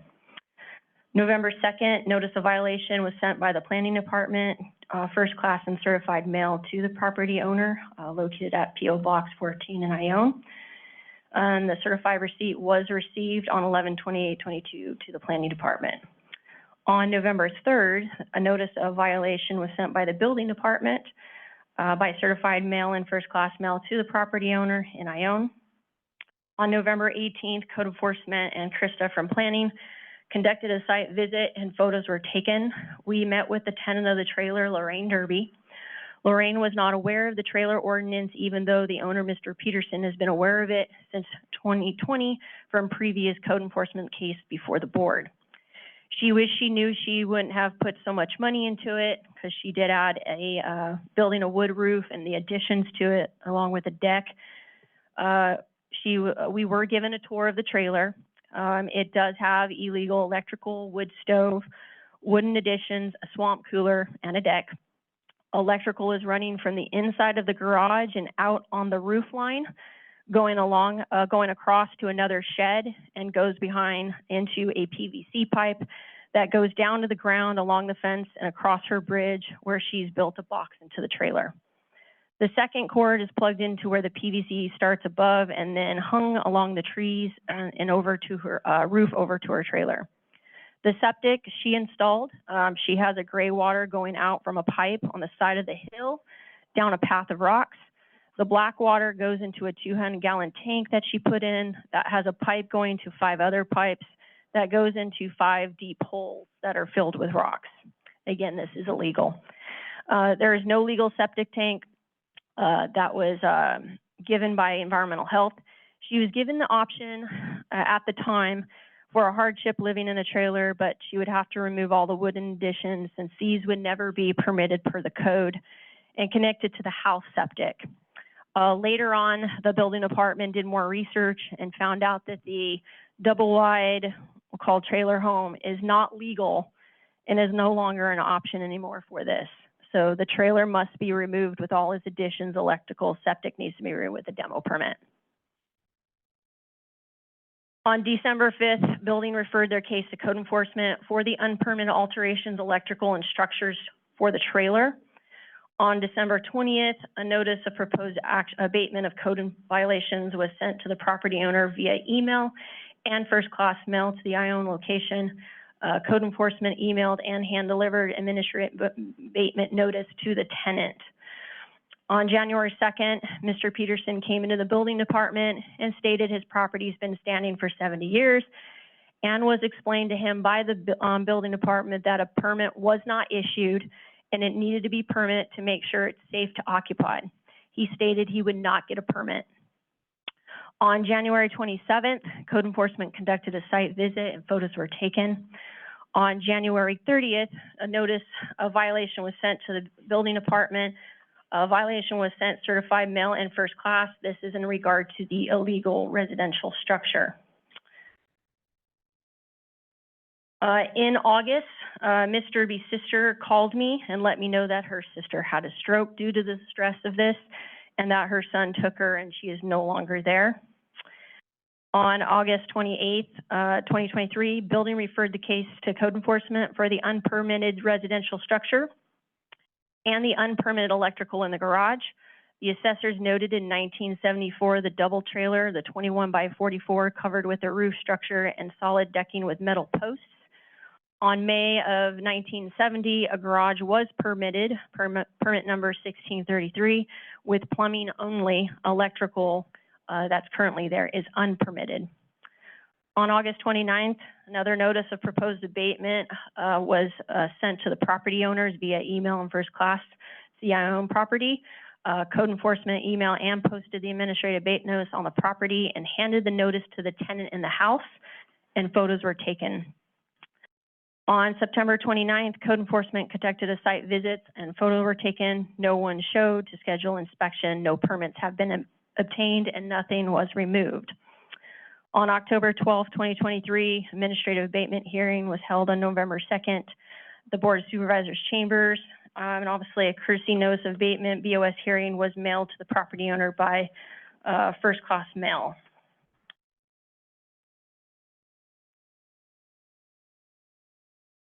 And then after the hearing on 11/3, I did talk with Mr. Peterson on the phone. I explained what needed to be done. I strongly suggest he came into the building department to get the required permits for the following to show good faith before the board. And at this time, he has not acquired any permits. Also, environmental health has also confirmed there are no permits for septic for either the double wide home or the trailer. So what we are asking is that the hearing board has recommended that Douglas and April Peterson shall take action within 60 days to voluntarily comply with the abatement by either demolishing the structure or obtaining and submitting building plans to change the structure to a legal residential dwelling, as well as obtain requirement permits to have legal water, power, and sewer be installed, and obtain electrical permit for the permitted garage to bring to code, or obtain a demo permit to remove the electrical from the garage by a licensed electrician, and obtained a demolition permit to remove all illegal electrical, water, septic, junk, and all wooden structures and fixtures attached around that trailer. The best thing to do would be to remove the trailer entirely, because if he does remove the illegal additions, it's going to leave the trailer wide open. There is no back half to it. It's basically been cut, and those rooms have been added to it. And then Douglas and April Pearson shall schedule an on-site inspection with Amador County Code Enforcement and other appropriate staff to verify compliance with the orders above or on before January 22nd, 2024. In the event the property owner do not comply with this order, he directs staff upon the passage of the 60 days to take all necessary actions to abate the violations on the subject property, to obtain all necessary court orders, to make all necessary inspections of subject property until the violations are remedied, and to secure a court order to have any occupants removed from the subject property, and to secure a bid to take all appropriate actions to remedy the hazards, including but not limiting to securing the property from occupancy or demolishing the structure and clearing all solid waste and junk. As prevailing party, the county shall recover its costs of abatement, including administrative and investigative costs and attorney fees at the expense of the property owner.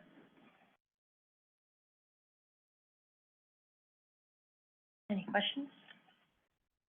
Any questions from the board? Okay. Comments from the public?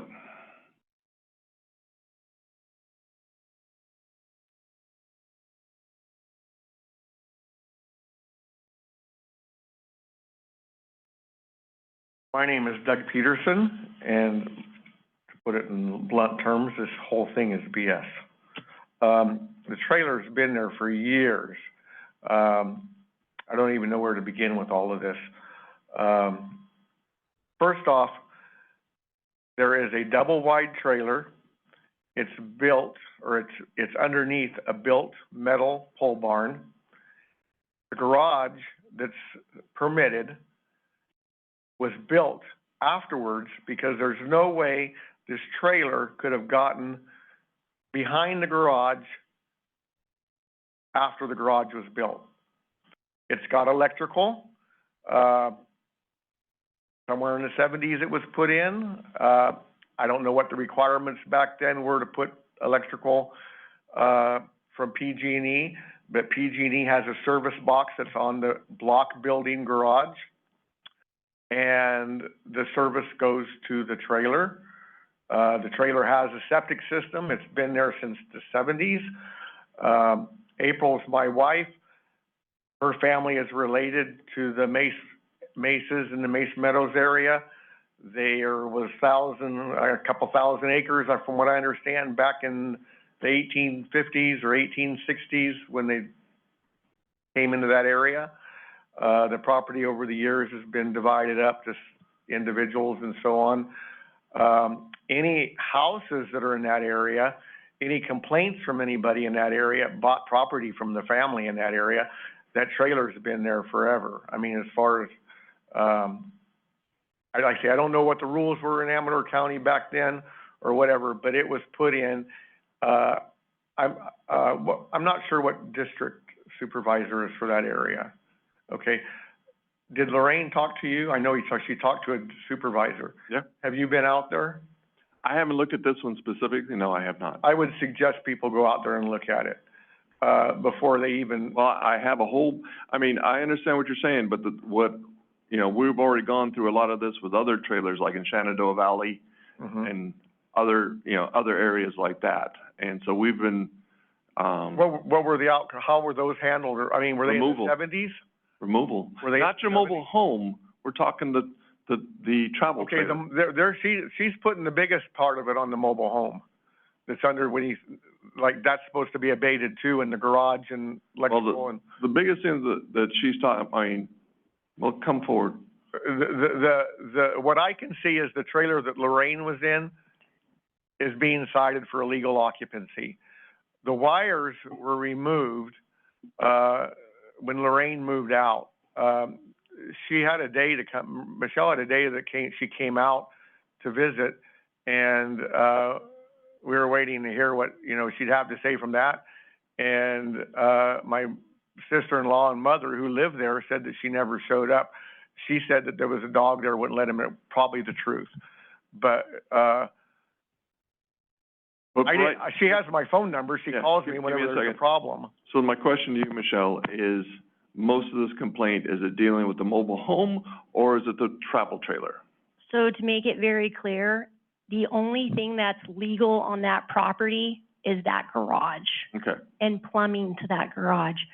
Everything else is illegal. There is no permit for any of that. And actually, I did just get this from the building department today. When we got a copy of the permit, it says the garage only with plumbing. So the electrical, yeah, I'll be happy to provide you. Yeah. Electrical, there's also a letter from the building department saying that the mobile home is illegal and cannot be placed there. So, of course, they put that there, and then they built this, you know, garage in front of it because there's no way to get it there once the garage is there. So there is documentation showing that this is an illegal home that people are living in that they shouldn't be. But the mobile home could be brought up to code as... No, well, according to this letter, it's saying no, it can't. So, but yes, he can do something to make it a legal residential. He just has to go and talk to the building department about that. Right, but there's a procedure, but a travel trailer cannot be brought to legal code. No, that one, that has to be completely demoed, removed everything, is you got an illegal, roof on it, you got a legal deck, you got illegal additions, you got swamp cooler, you got an illegal septic, that's not all that has to be all removed. That's guaranteed on that.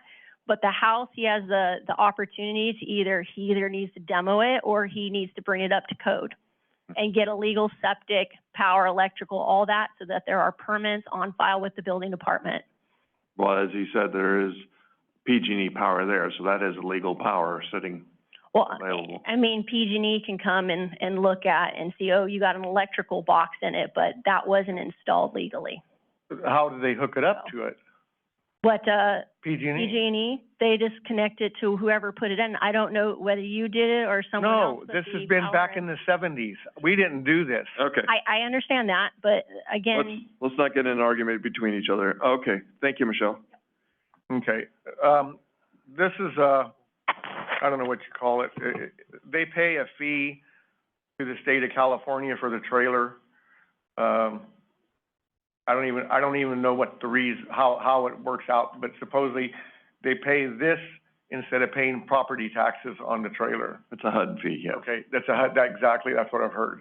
It's a HUD fee. So this has been where the trailer's been paid. I understand, you know, but the problem that, you know, that's the reason I'm asking Michelle is that it was installed without the county's knowledge.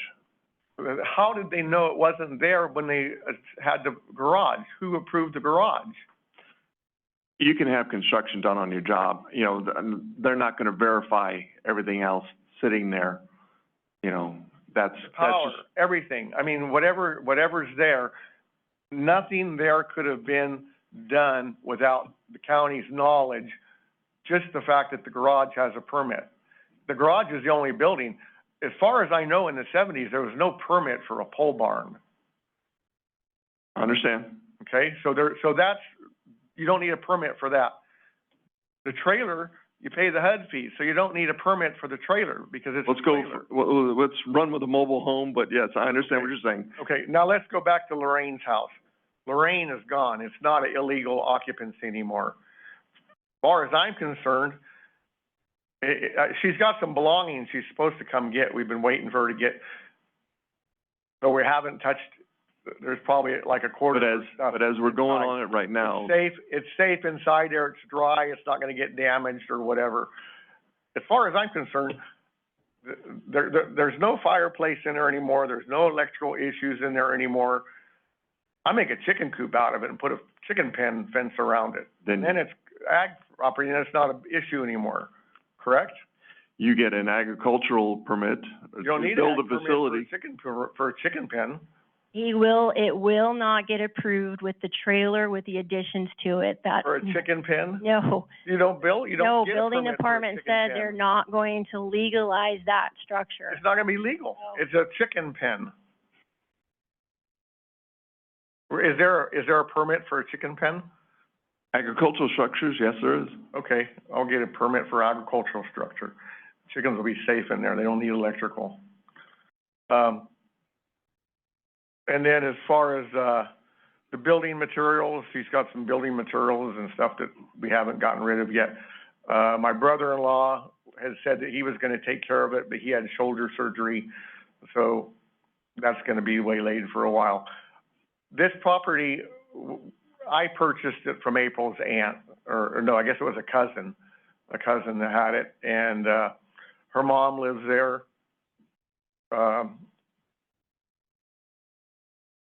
And her sister lives there, and anybody is welcome to go there and check it out and see that it's not unsafe or whatever. That was Michelle's big thing, is like, well, it's unsafe because it's not inspected. Well, I mean, what makes it is it more unsafe to live in there, or more unsafe to live in a bridge, under a bridge? Is it more unsafe to drive up on Highway 88? Safe is getting to be a little bit irrelevant. Anyways, it's a nice place. They take care of it. We'll figure out what to do with Lorraine's thing, but, I don't have the time to deal with it right now, and I'm not gonna have anybody coming in there abating it and making a big fat mess and bringing equipment besides that. Now, there's a second thing. Anything that was done on there was done with Lorraine and friends of hers and contractor friends of hers and stuff. So they were taking care to make sure that, you know, this stuff was done. They put a roof structure over it because a lot of the camper trailers, in the snow smashed the roof in. April and I had a camper trailer up there 2 years prior before Lorraine put her trailer there, because we told her, if you're gonna put a trailer, you better put a roof on top, because when it snows, it smashes the roof. And it smashed our roof in our camping trailer that we had there. Because when we went and visited her mom, we stayed in a camping trailer because we lived in Sacramento. Now we live in Ione. It's a lot faster to go home than stay the night there. But anyways, the other one was the tank. They put a tank in there for her waste. As far as I'm concerned, I would just assume the tank stay in the ground. It's more messy trying to dig the thing up. We just won't use it anymore. But it did have a pipe that went into the leach line that works with the mobile home. And some of the leach areas are on that area where the trailer is, so we don't want people, you know, messing with equipment or where the trailer is and stuff like that, and running over our leach lines and stuff like that are part of the, you know, the house that's there, the existing home. So it's better to just leave it alone. I mean, I just assume, like I say, they were wanting chickens up there, and you got a problem with coyotes and bobcats and bears. Well, if you got the thing, they can put them in there at night and put a fence around it, then they can have chickens up there, which they haven't been able to have since they lived there. So anyways, that's kind of where I'm at. I don't have a problem jumping through some of the hoops that are reasonable, but, just to be paying fees and this and that, and I went in the planning department, or I talked to Michelle, well, you're gonna have to get plans of the mobile home. Well, I don't even know if the company that built the mobile home is even in existence anymore that would show plans. But it's underneath that pole barn, and it's in good shape. And the only issues we've had with it are they had some copper pipes, they replaced it with PEX, and every once in a while a rodent gets underneath a PEX water pipe. Other than that, it's been a good home for them. Okay, back to the board. Any questions?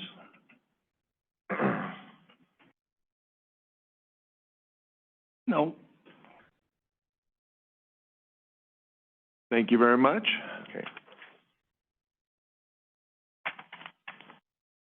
Michelle, would you come forward? So we really have two different items sitting on here. The one is the mobile home, and one is the travel trailer. And then you have the electrical for the garage, and you have junk. Okay. Yes, So, and no matter what, whether he decides to try to convert that in a chicken coop, he's still gonna have to remove the septic environmental health is requiring that. Okay. So where can we go from here?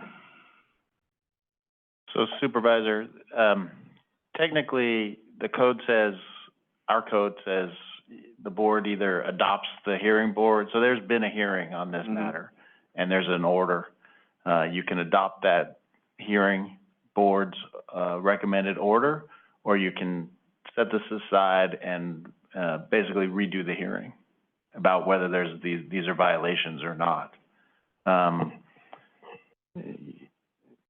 That's So sort of, as we post the violations, if he goes to the building department and gets the mobile home permitted, their septic system, permitted, and then that would be going on, or how does that work? well, I mean, the order sets out one path, and if the owner can present to building an alternate path to resolve these issues, I assume that building is gonna accept that and it's gonna resolve the issue. Either way, it's gonna require permits.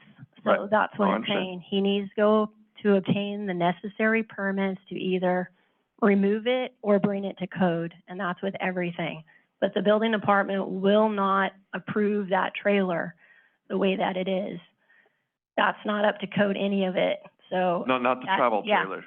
I'm talking the But- mobile home. Yes, the mobile home, he'd have to, and then same thing, remove the septic from the trailer as well, and then remove the junk, and then get a legal electrical permit for the garage.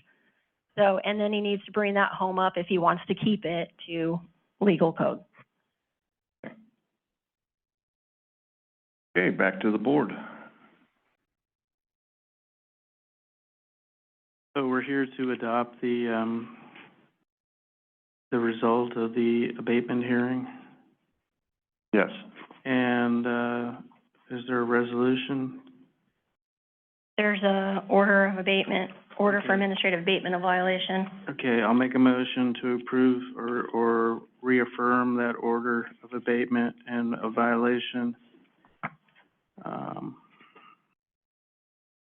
All you're doing is approving the administrative abatement hearings board's findings and recommendations. Okay, I'll second that. thank you. Okay, call for the vote. All in favor? Aye. Aye. Against? Okay, 401.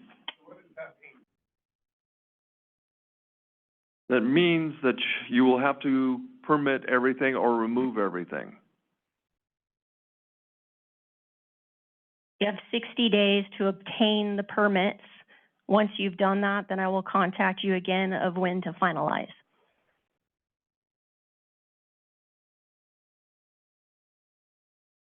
Again, it's an illegal structure, so you have to bring it to code or you cannot have anybody occupying it. That's building code.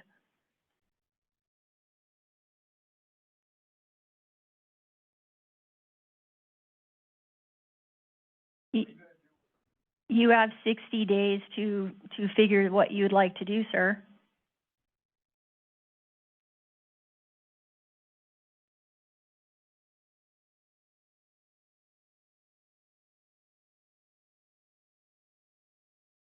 I will provide you a copy of this.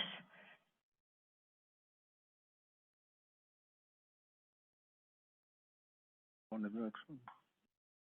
So we're on to the next one, 5H. Discussion of possible action relative to junk and household trash code violations and discussion to whether adopt administrative abatement hearings board findings and recommendations without further notice of hearing or set aside matter and set up a future de novo hearing before the board.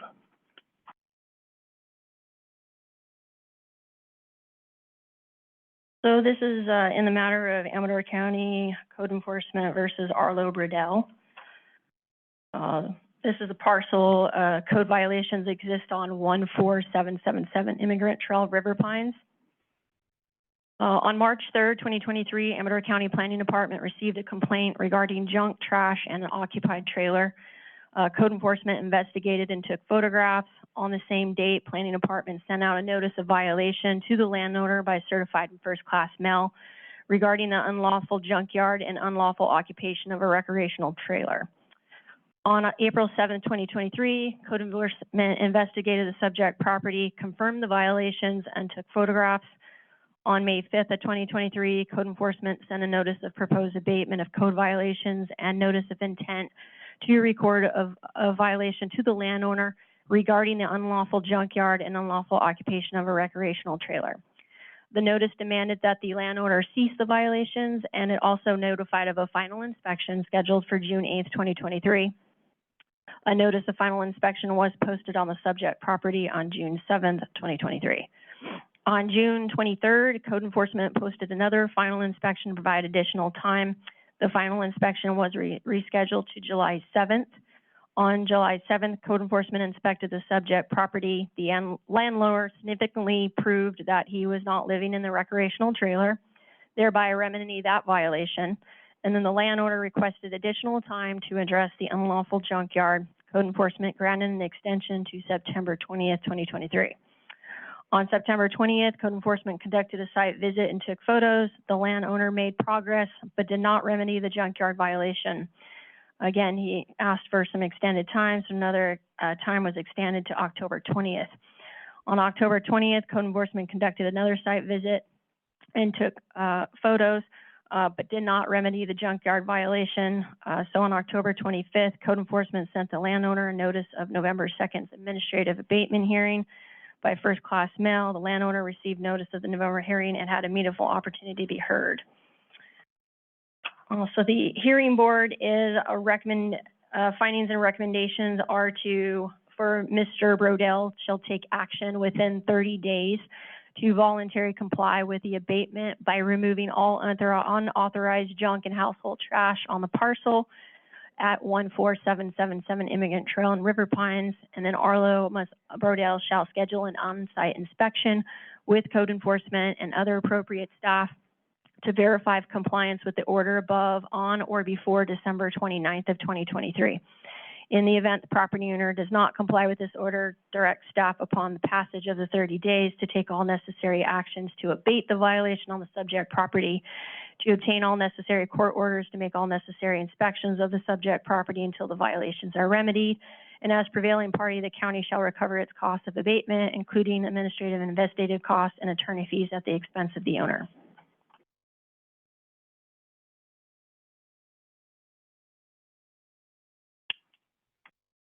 Mr. Brodell is not here today.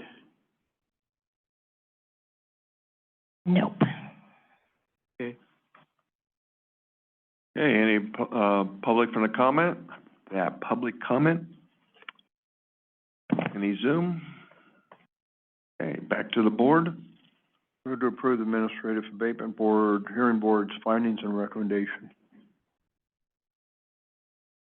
Call for the vote. All in favor? Aye. Opposed?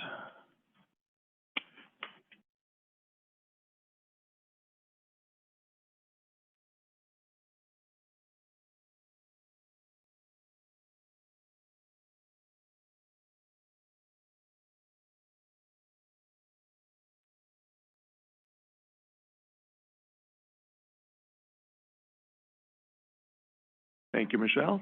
Yep. We're on to 5I. I guess. Discussion of possible action relative to the request from a museum in Hong Kong to borrow items from the Chuki store for display in Hong Kong. Have a happy Thanksgiving, by the way. Thank you. Same to you. You too.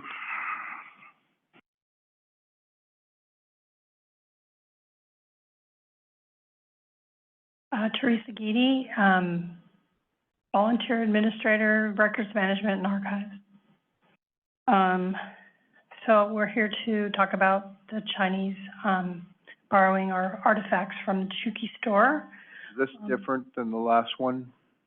No, basically it just ironed out all of the issues and put a value on the items that they're borrowing. The agreement is different. Yeah. They've made changes. But this is the same body that's requesting, okay. Yeah. Yes. Same one you considered before, and we've worked out there is one little, additional provision that I think they've already accepted for the Berkeley Museum, and it's in paragraph 2, which doesn't really apply because we're not sending any of these artifacts for sale or donation. But there's a sentence, the second sentence,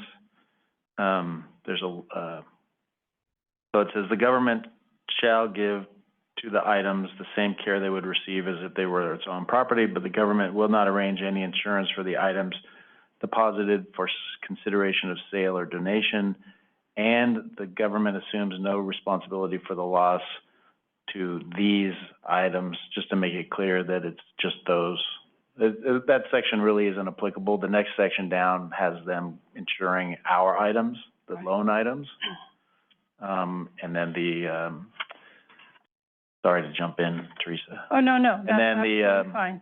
And then the supplemental, the addendum, what we call the addendum, sort of talks about some of those other issues that we talked about, the cost for shipping, photographing, restoration, the credit at the museum itself. It should, it'll say courtesy of Amador County, all of those things we talked about. So there are other museums that are loaning items, one being the Hanford? the Asian, the CV Star East Asian Library at UC Berkeley. And we've sort of coordinated our efforts, and my understanding is they're agreeable to this agreement, and it's in this state as well. Are the items going to be insured or not? Yes. Yes. So what is the first section you were reading? The first section is it says for items deposited for consideration of sale or donation to the museum in Hong Kong, which are not any of our items. So this is like their template agreement. They use it for everything, and it was hard to get them to change it. Yeah. But so if we owned artifacts and wanted to sell them or donate them to the museum, they're saying we're not insuring those that you're intending to sell or give us. But paragraph 3 is what applies to us, which is that all the loan items will be insured by the government. And how long are we loaning? I forgot. 2 years? December 31, 2026. Okay. So is that, the US government or the PRC? It's the Chinese government. Okay. Through the Hong Kong PRC. Museum. And we've seen the plans for the exhibit. It's quite a big, project. There's a, semi-permanent sort of, rotating exhibit they have at this museum in Hong Kong. And they're there's a big section, specific to the store, and it's going to replicate the store, what it looks like, and these artifacts are going to be in it. It's going to be a really neat, it's really going to feature the Chukey. They're going to do like a 3-sided display, and they're going to use a projector to project the actual, what the walls look like in the Chukey. And so it's a very prominent display in this part. And what they're going to do is it's like you go through and you follow a path of when the Chinese first came over, and just the time, sort of a timeline of how, their involvement with our community happened. If these artifacts are ever lost, how do we collect on that insurance policy? Or do we have the policy, or is it one that's issued by the People's Republic of China?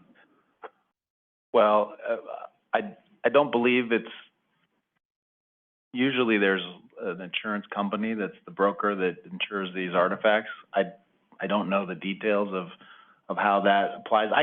There's certainly no guarantee that something couldn't go wrong, but this is a very prestigious museum, well-known, worldwide reputation. you know, and we're not dealing with artifacts that were from China, that were taken by, you know, explorers back to the United States. These are items that were made by Chinese, Californians. And they're significant to them because they tell this immigration story for people from Hong Kong, and they would like to borrow them. I would be surprised if they sort of tarnish their reputation in the world as a museum by keeping artifacts like this. Right, and they borrow items from other museums all over the world. They talked about one of the British museums they've worked with very closely. I believe they've done some stuff in Washington, D.C. where they've borrowed stuff. So it's not like this is, you know, unique for them to borrow items. And in this specific display, I believe there's like 14 different entities that they're going to be borrowing items from. Hanford, who'd had a fire, has a very large Joss house, and they've already taken their items and they're doing restoration on them from the damage from the fire. So, and Hanford had worked with them before. There's a museum in Marysville that has a dragon. They're going to borrow that. The other key piece, as far for me, was they're going to do translations on these logs that we have. And right now they're in a Chinese dialect that most Chinese can't read. It's an older dialect, and Sonia, who's going to be the curator of this exhibit, she's actually going to go through and translate. So then that'll give us the who, what, where, when, you know, kind of information that would be valuable to us as far as, you know, our archives. So.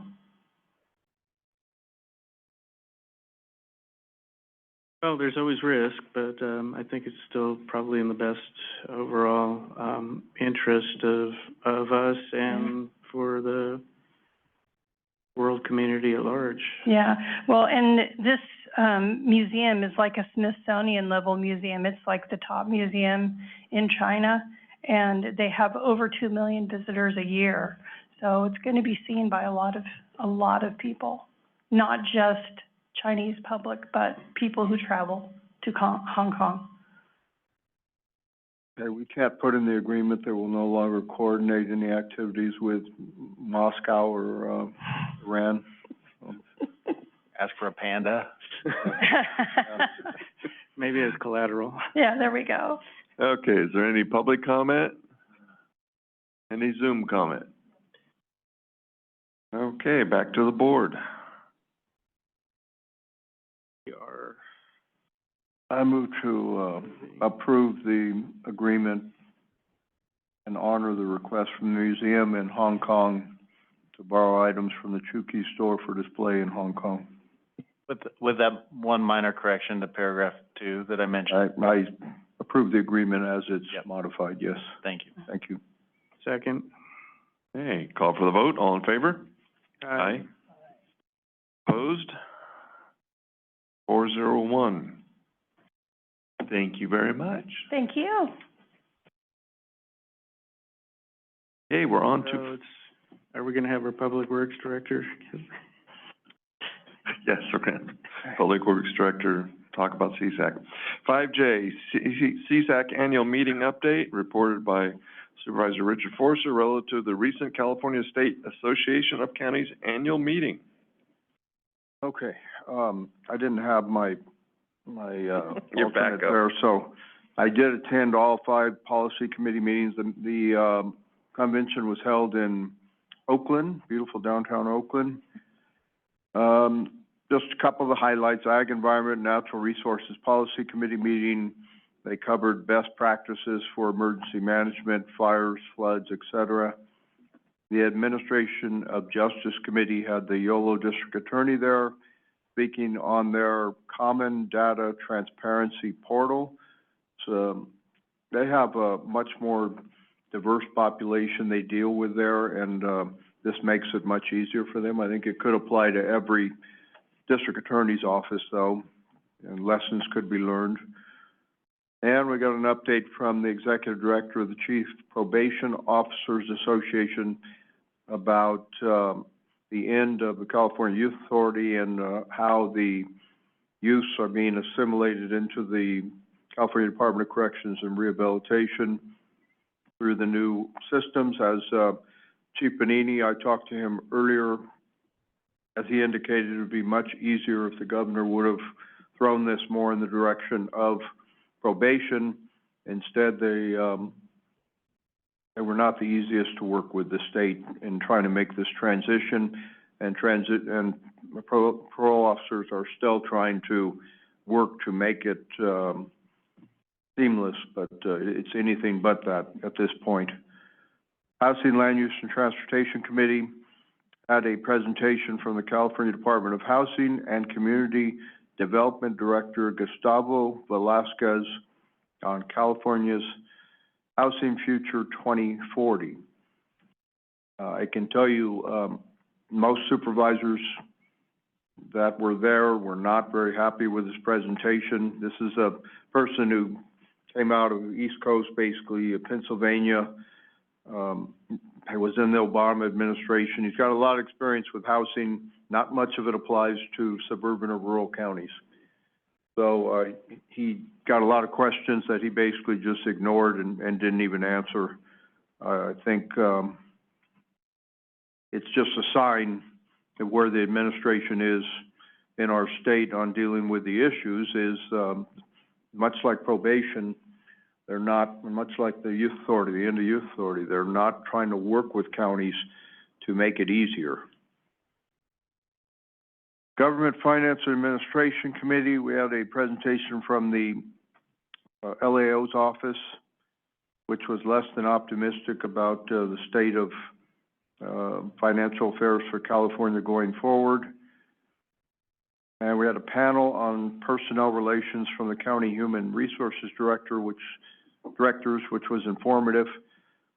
And this committee did take action on one item, which will be forwarded to the CSAC Executive Committee, the Government Transparency Act, which you're going to see more than likely on the ballot going forward. And Greg, you'll probably want to really pay attention to this one.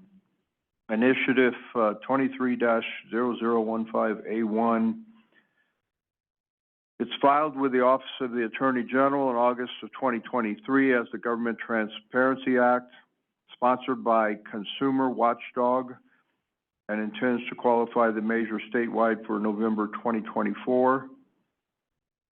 Presently, it's cleared and they're gathering signatures. They need more than 500,000 signatures to qualify it, and must be gathered by April 3rd, 2024. The summary of the measure is it would make sweeping changes to California's Public Records Act, the State Records Management Act, and the Legislative Open Records Act.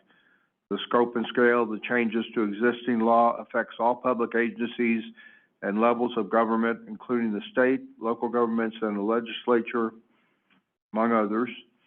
The measure reduces the government's discretion to redact or withhold requests for sensitive or confidential information, requires compulsory posting of records even without a PRA request, and restricts the ability of government agencies to collect fees for PRA requests. Additionally, the measure amends state law to require the legislature to automatically disclose all meetings with lobbyists. So there might be a few good parts in it, but overall, it's bad. It goes far-reaching, and this committee took an action to recommend opposition to it to the CSAC Executive Committee. The last policy committee was Health and Human Services. A lot of discussion on the CARE Act with leaders from the Cohort 1 counties. Of note, I took one statement made by the Stanislaus CEO, Jody Hayes. One, he said counties need to develop an implementation plan, and two, to utilize work groups. And overall, all of them said, need to move on this thing because it's coming quickly. I think we have to, it starts for us, late '24, December '24? December of '24, yeah. Yeah. But we don't have a lot of time. We've already seen the cohort counties go through their first year, and at least they're the guinea pigs on this and can give advice to others. The Rural Caucus met and, elected Ned Coe as our two-year rep to the Executive Committee. He is from Modoc County, and Ryan Campbell from Tuolumne County is the alternate on the Executive Committee. Bruce Gibson is the, president of CSAC come January from San Luis Obispo County. He narrowly won his election in San Luis Obispo County after the redistricting because they took all of the coastal area, Cayucas and all that, out of his district to try and get him defeated. They gave him a Atascadero in exchange, so he really had to work hard to win that election. Jeff Griffiths, the rural county, Inyo County, is our first vice president, and from Santa Clara County, elected as second vice president was Susan Ellenberg. And just a couple of the speakers, we had opening session, was really good. We had former Speaker of the Assembly, Willie Brown, former mayor of San Francisco. He made it abundantly clear that he is not in favor of term limits, because that's the only thing that got him out of the speakership in the legislature. But I always like listening to Willie Brown. He's informative, and I feel he was at least fair to all parties. He was partisan at times, but he was fair a lot more than we see now. And I was told by a friend of mine the other day that who wrote speeches for Willie Brown, that he's got a photographic memory, that he could give him a speech and he would read it once and be able to recite the whole thing over again. The other speaker, Dr. Peter Cressy, is a retired Rear Admiral and spoke on a strategic approach to leading in times of change and crisis, which was a very good presentation. So that's all I have for you. Thank you, sir. Any questions? Any questions for the public? Any questions from Zoom? Thank you, Richard, for attending. All right. Okay, we're on to review and possible approval of November 7th Board of Supervisor meeting minutes, 5K. Move approval with minor corrections. Okay. Second. First and seconded. Call for the vote. All in favor? Aye. Opposed? 401. This meeting is adjourned until Tuesday, December 5th, 2023 at 9 a.m. Now we're going back to the closed session. And we're going back into closed session, but the closed session next time will be at 8:30.